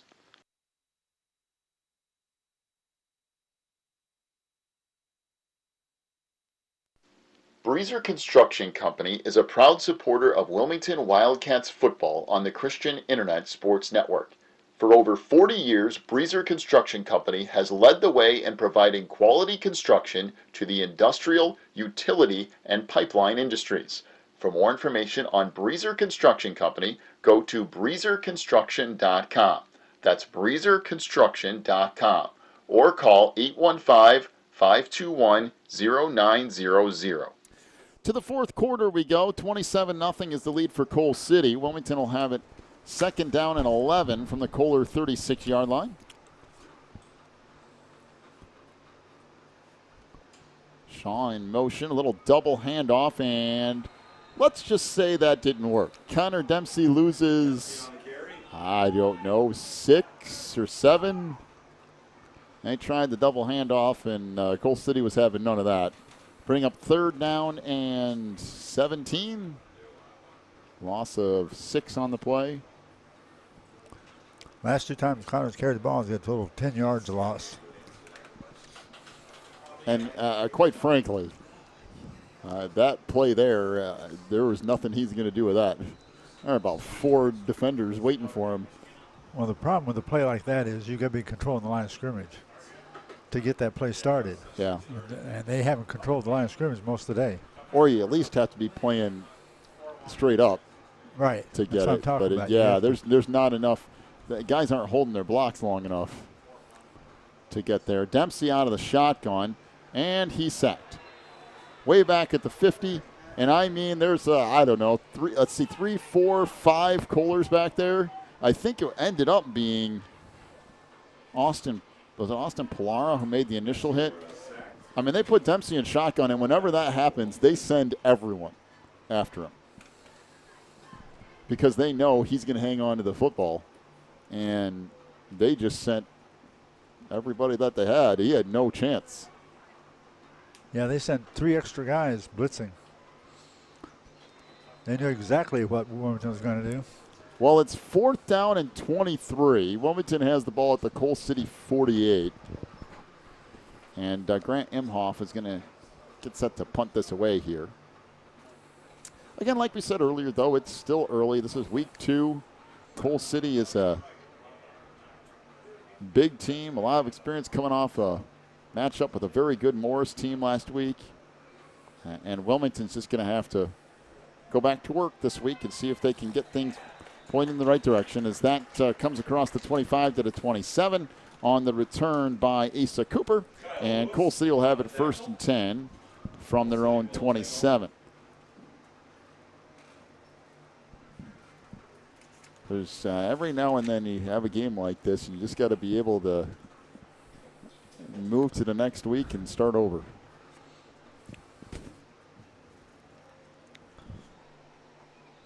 I'll tell you this much, though. Coal City was ready and waiting. Yeah, they sure were. From the very beginning. 2 receivers to the far side. I formation here. This, again, is Daniel Jezik. He'll actually lose a couple of yards. Pretty good pursuit there for Wilmington defensively by Jaron Allen. And Coal City will face 2nd and 12. At least they've taken Cooper and Skubik and those guys.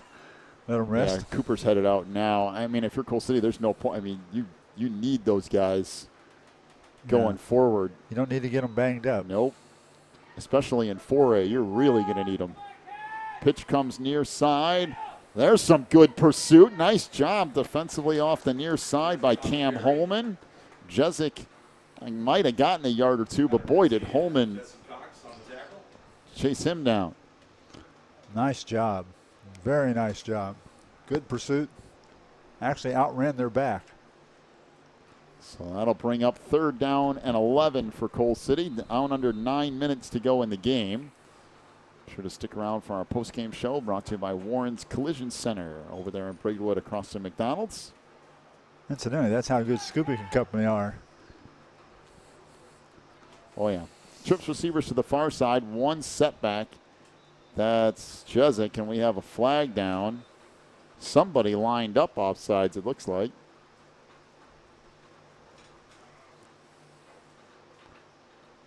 And it is. So false start on Coal City. Bring up 3rd down and 16. I don't want to jinx anybody, but Wilmington has had 1 penalty the whole day. Yeah, that hasn't really been the problem. No. And that's one thing Coach come out with something positive. Yeah, that's true. That is true.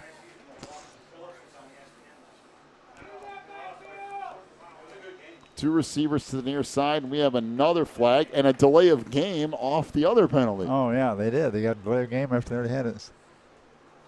Well, now it's 3rd and 21. They're asking about the play clock being reset, and now they're going to talk it over.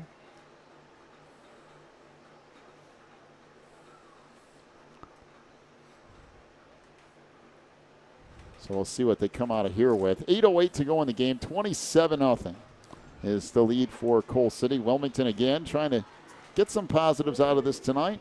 And it is ultimately a delay of game on Coal City. So after the conversation, they decided that, yep, that's exactly what it was. And it will be 3rd and 21 from the 16-yard line.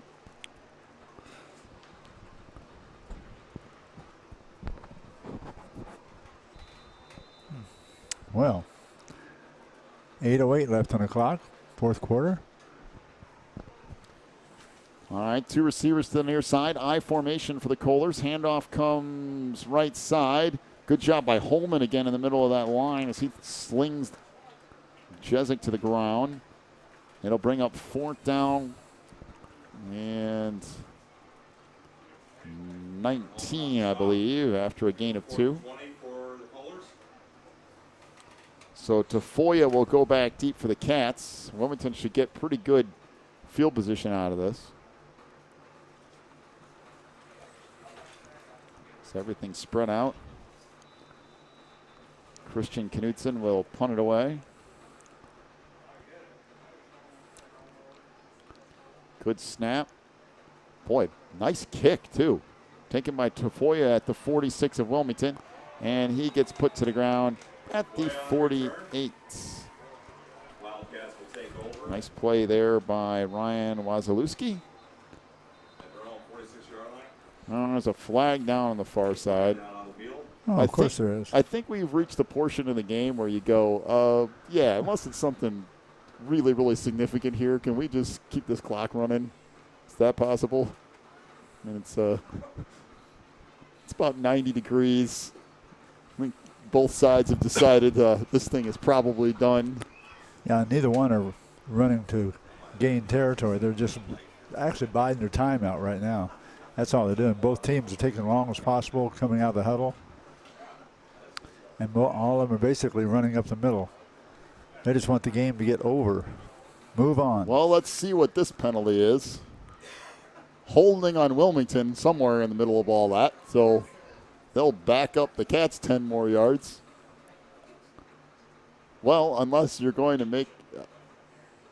I can't imagine you'd re-kick this thing. That doesn't seem like the greatest idea in the world. Well, the ball had already been kicked before the holding penalty. Well, if this already kicked before the holding penalty, then they shouldn't be talking.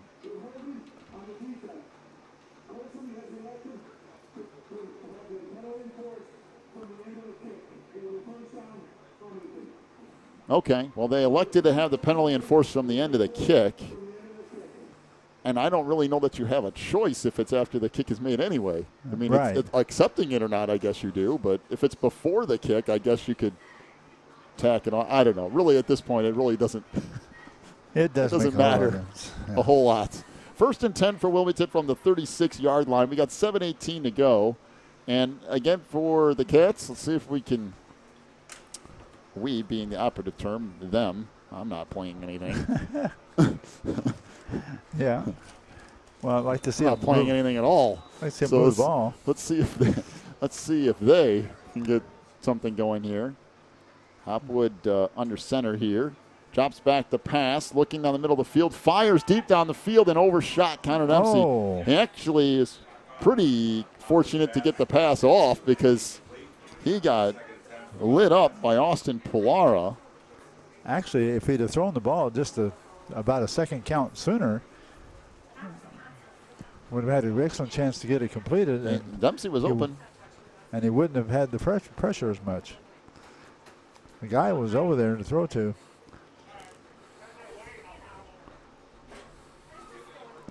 Now you've stopped the clock.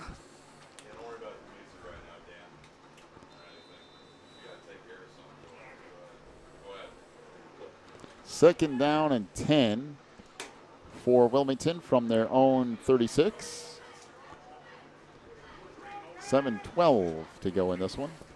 Back to the double wing for the Cats. Hopwood under center. He'll hand it off near side. Dempsey out near the 40-yard line. He'll pick up about 4. It'll bring up third down and 6. And, you know, this goes back to the conversation we had a little while ago. If you don't hit on that first down play, that 3 or 4 yards a carry makes it really difficult. Yeah, that's what's killing them. You know, I was at the Illinois game earlier today, and that's what killed them in the first half is they tried to hit on a couple of first down, really deep plays, and they couldn't, and then it put them in a hole in second down. And in the second half, they managed to flip some things around a little bit and move the ball offensively. But if you do that, you don't connect, it puts you in a hole. You never told me what the final score was. 31-24. Illinois ended up winning that thing. Pitch goes right side. Trey Shaw trying to get the corner. Across the 40, 45. There's one flag, 2 flags. There are multiple flags out there. So there's a good chance of a face mask. There could be face mask. There could be holding. There could be both of those. The first flag looked like it was thrown in the area of holding. Second flag looked like it was something else. So I think we're in a multiple foul position here.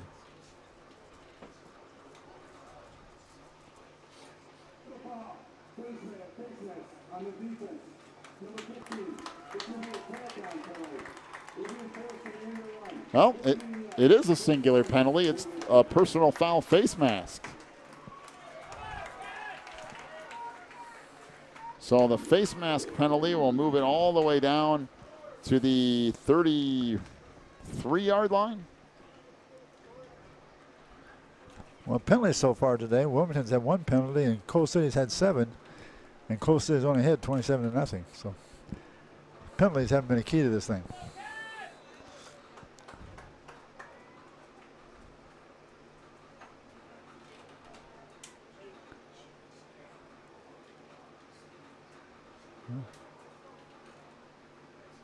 So Hopwood brings everybody up to the line. First and 10 from the 33 of Coal City. Hopwood jumps back to pass and no chance. I mean, no chance. He didn't even get turned around, and Brady Crawford was in his face. That's a loss of 10 yards. Bring up second and 20. I think we go back to what your conversation was about earlier, which is you can't throw the ball 30 yards down the field. Right. It's got to be 5 yards down the field if you're going to throw it, because he's dropping, 7 steps back to throw a pass, and by the time he does that, Coal City's tackling him. Yeah, he's right in the hand. They got to be a quick hitter. So Hopwood back up under center, second down and 20 from just inside the 43. This is Dempsey on the pitch. Down to the 36-yard line, a gain of 6, close to 7 for Connor. Bring up third down and we'll call it 13. Closing in on 5 minutes to go in the game. Sure to stick around for our post-game show brought to you by Warren's Collision Center over there in Braidwood, right across from McDonald's, where they care beyond the repair. We'll look at your final scoring totals tonight. We'll go through at least the I-8 portion of the IHSA football scoreboard, brought to you by Odekirk Allred and Associates. And we'll talk to the head coach of the Wildcats, Mr. Jeff Rinks. All that coming up in the post-game show, brought to you by Warren's Collision Center. Hopwood under center, hands it off on the little misdirection again. This is Dempsey. He'll pick up close to 5 more. But that will leave Wilmington with 4th and long. It'll be 4th and, we'll call it 8.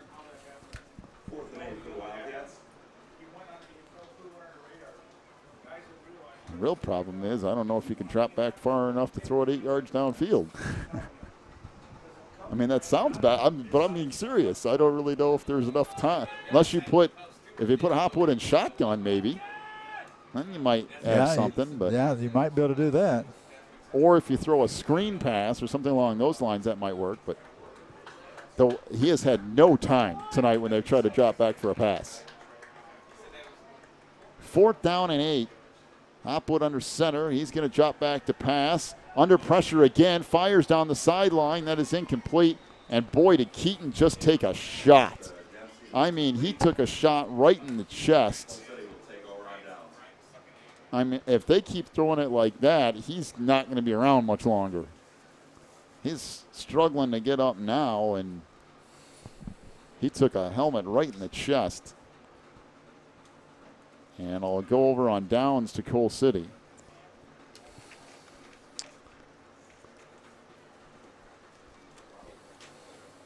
So the Kohlers will take over 1st and 10 from the 31. I mean, it's like we were talking about. You almost get to work on like a shotgun package with him, where he can survey the field if you need to throw it, because he has no time. There's just nothing. Turn around and see who's out there.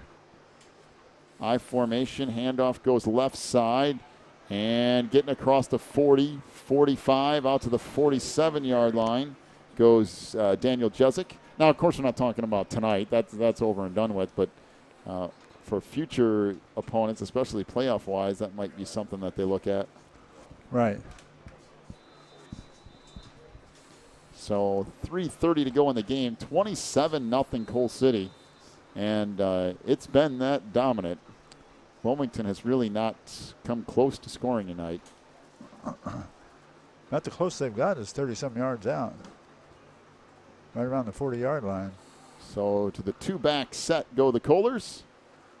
1st and 10 from their own 46. Pitch goes to the outside. This is Jezik again. Crosses midfield down to the Wilmington 48. A gain of 6 more yards for Jezik. Clock rolls down under 3 minutes to go. Sure to join us next week, next Friday night from Sandwich. 7 o'clock kickoff, 6:40 broadcast time, more or less. Of course, that depends on the game before it. That's one of our favorite places to go, isn't it? And handoff goes up the middle. That is Cade McKinney on the carry. He'll pick up a couple of yards, bring up 3rd down and 2.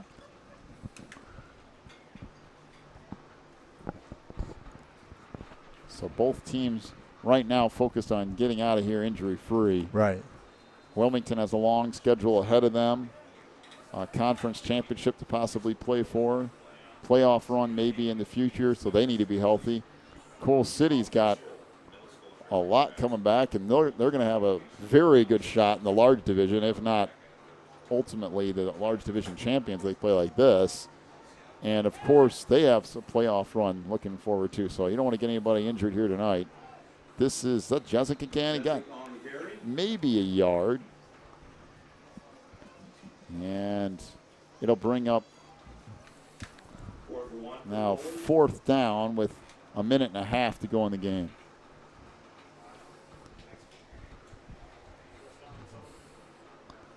Very quiet stadium. Yeah, it's been a while since Wilmington has taken a defeat like this at home. Boy. Long time. And Cole City, if they get a first down here, run one more play and it's over. Yep, it'll finally be done. So Hutchings taking all that time off the clock, going to wind it down inside 5 seconds here on that play clock.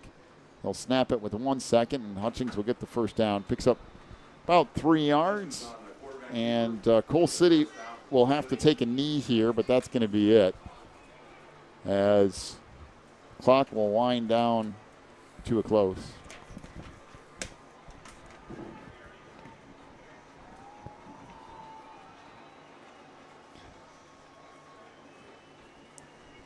So Cole City will take a knee on the last play here. They want to make sure they get it down where they don't have to worry about the play clock running again. And so Hutchings goes back up under center. They'll take a knee, and Cole City will win it 27-0 over Wilmington in a game that was really never in doubt, as the Kohlers win it here tonight. Take ourselves a break. We'll come back with the post-game show brought to you by Warren's Collision Center. Over there in Braidwood across the street from McDonald's. Warren's, where they care beyond the repair. We'll come back with your first half stats, or first half, with the complete game stats here in just a moment. Boy, I think my brain is overheating or something tonight. Come back with your final stats here in just a moment. You've been listening to Wilmington Wildcats football here on the Christian Internet Sports Network. When you need the very best representation on your side, the attorneys and staff at Odekirk Allred and Associates are here to help with extensive professional experience in cases involving criminal defense, divorce, custody, personal injury, residential real estate, and driver's license reinstatement. Odekirk Allred and Associates and its diverse team is prepared to commit personalized attention and aggressive representation to achieve positive outcomes for your most stressful legal issues. Odekirk Allred and Associates has a team of highly skilled attorneys from the area, including Wilmington locals. Odekirk Allred and Associates takes pride in its communication skills and unmatched reputation for success. Contact Odekirk Allred and Associates at 815-740-1700 or stop by their new office location in Wilmington at 1095 South Water Street for your free consultation today. Quigley Technology Services is your local source for computer help. They have built numerous websites, including ours here at the Christian Internet Sports Network. Quigley Technology Services also specializes in virus removal, so your computer will get back to full speed now. And you can trust them for first-class computer repair, including free local pickup and delivery, plus on-site service, including after hours. Contact Quigley Technology Services at 815-293-7844 or stop by at quigtech.com. That's QUIG tech.com. If you're looking for more information on Wilmington Wildcats football, then check out the Catbackers every Wednesday at 7 at Tuffy's. Each week, Coach Rinks goes over game film, takes questions from the audience, and presents the Offensive and Defensive Player of the Week awards. Plus, you'll get to hang out with other Wildcat fans and get the inside scoop on next week's game. So be sure to check out the Catbackers every Wednesday at 7 at Tuffy's.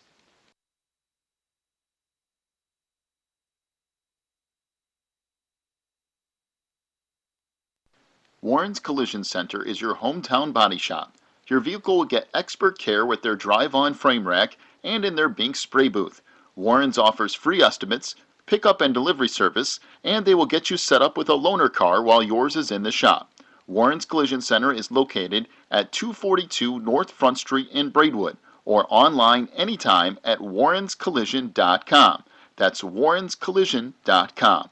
Warren's Collision Center, where they care beyond the repair.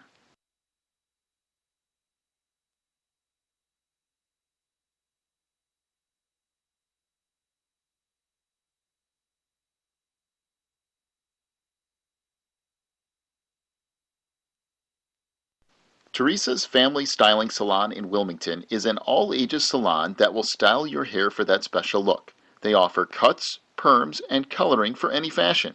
They also carry Paul Mitchell and Brocato products. Teresa's Family Styling Salon is located in the Southgate Plaza in Wilmington. And you can call for an appointment at 815-476-1955. That's 815-476-1955.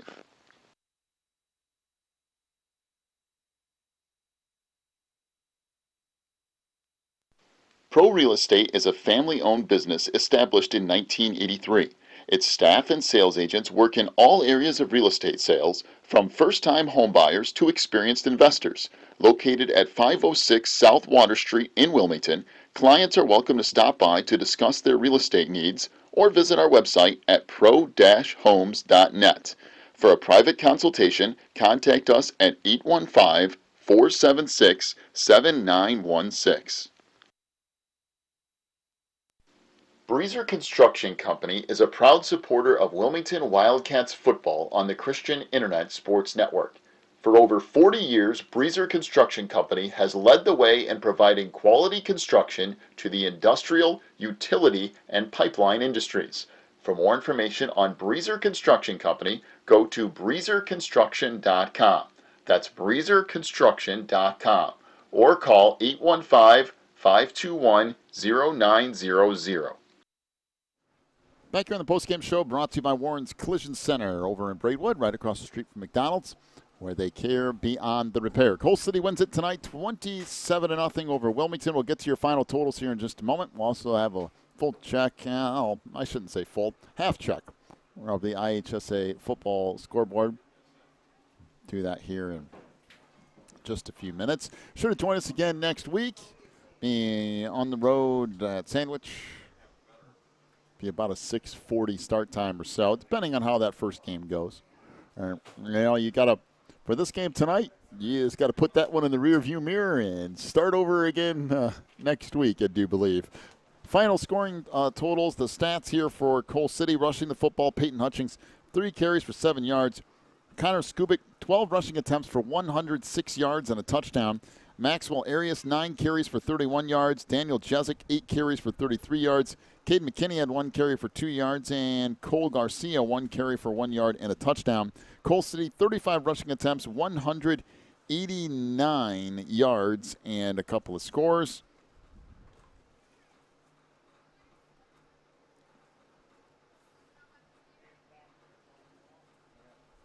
Through the air,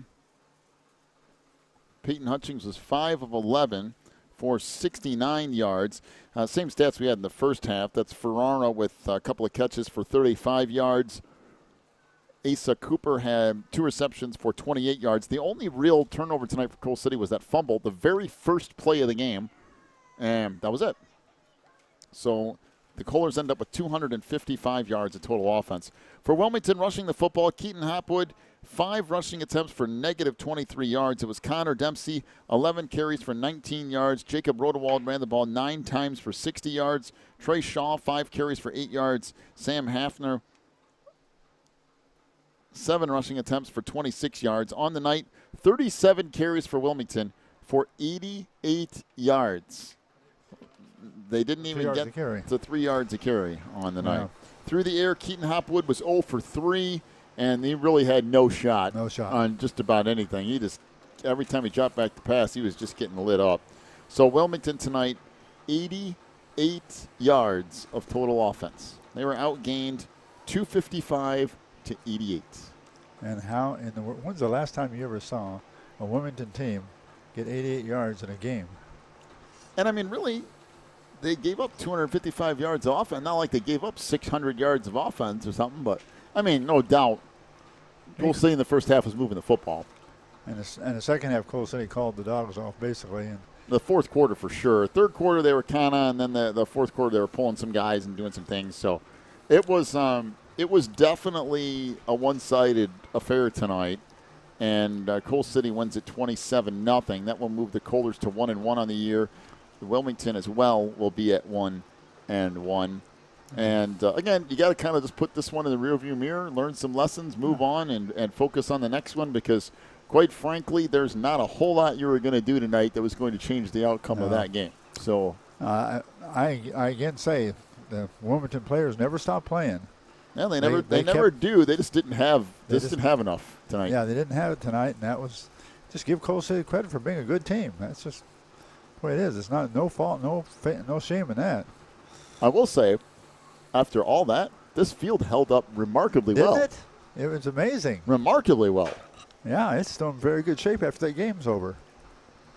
And I thought for sure it would probably be plowed up in the middle with that, but it isn't. It looks pretty good. There were moments tonight, too, where you saw a little flash here and there from Wilmington. Yeah, you did. But it didn't connect. Or you had those drives where you felt like you're finally starting to go somewhere, Wilmington was as a team, and then a drop snap. Yeah. Or, something, and then all of a sudden the whole thing's blown up because Coal City could send everyone on third down. And it just wasn't. And the drop in kickoffs, and it just never seemed to get going. So 3 kickoffs were dropped. Yeah. I mean, let's be real though. I mean, Coal City, they're the real thing. That was it. I mean, there's not a whole lot. Now, do I think they're going to win? No. 4A state? No. I can tell you they won't. There's a couple teams up there. If Immaculate Conception beat Joliet Catholic 42-0, and Immaculate Conception is in 4A, I will answer that question for you. It's just like the last few years in 3A. They won't even get breathing hard. I mean, that's and Coal City is a really good football team, and I would say most years in 4A, I would say they have a legitimate shot. If they'd had this team last year, they would have an excellent shot. I mean, the part of that is, though, you had Phillips in 4A for a couple of years. They're up in 5A now, playing like an 8A team. You got IC, who was in 3A. They're now in 4A, and I don't think they're going to have any problems in 4A either. No. And then there's not a whole lot. I mean, for Wilmington in 3A, out of all the I-8 teams, because most of them are in 4A, out of all the I-8 teams, Wilmington has the best shot of anybody of making a playoff run. The problem for Wilmington, there's 2 problems for Wilmington, big problems. Byron is one, and that team is big, physical, and a huge issue. And the other one is Bishop McNamara if they happen to go 3A. And Wilmington, after tonight, they have plenty that needs to get going the right direction. But do I think they have enough to make a run a little ways in 3A? Absolutely. I don't see any reason why they can't. But tonight, again, you can't put everything in week 1 or week 2 and say this is how the year's going to go. It's a young team. You're trying to figure some stuff out. There's things that could be done better, some things you need to change. It's the way it is. And I mean, when you come back week 3, you get some of that stuff going in the right direction. By the end of the year, it might be completely different. So, one of the places they had some changes, big changes, was the line work. And the line is just not quite together yet. Give them a couple more games here, about second, third game down through there, and you begin to see some changes made, and I think they'll straighten it right back out. I mean, this one kind of is what it is. So, Coach Rinks joined us here on the postgame show, brought to you by Warren's Collision Center over there in Braidwood, as the Cats lose at home tonight to Coal City 27-0, and Coach, the first half kind of was what it was, and then you had that meeting at halftime there. Came out, played a kind of a stalemate in the third quarter. And there are a few issues there, but Coal City is a good football team. That's a good football team. No, bottom line, we got hit in the mouth, and we did not respond the way we should have. And I think it's something that we definitely can grow on, but lesson learned. That's one thing you love about football. One team's more physical than the other, and tonight it for sure was the Cougars. Mm-hmm.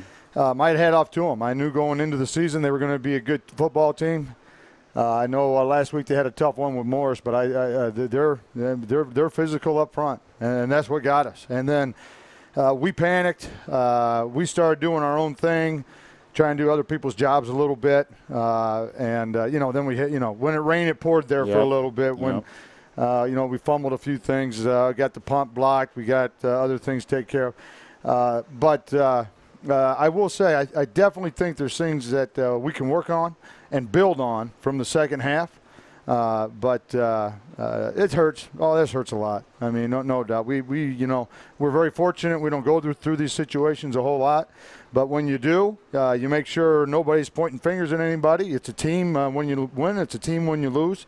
And our kids we got to come together And we got to get better in a hurry. Lyle's going to be a good test for us next Friday, but I'm not worried about Lyle as much as I am our own kids right now. But hats off to Coal City and Hutchings and Coach Hutchings. Those guys, I've always respected them. They've done a good job. And tonight they were the better football team, no doubt about it. I think there's been times in the past, too, where we've seen, I don't know about games exactly like this, but games somewhat similar to this, that in the end, as that season has played out, it seems like as a group the kids have learned some things, and when that happens later on in the year, you get in the playoffs, you get toward the end of the year, and you need a big win, they tend to respond a little bit differently.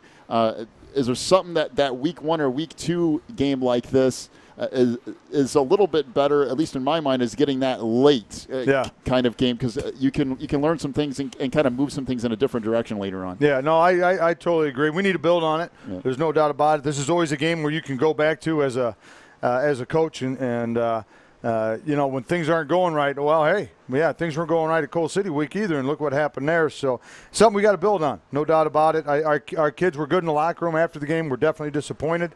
But by the same token, too, we talked about the positive plays that we made. We talked about, I thought their effort was way better the second half.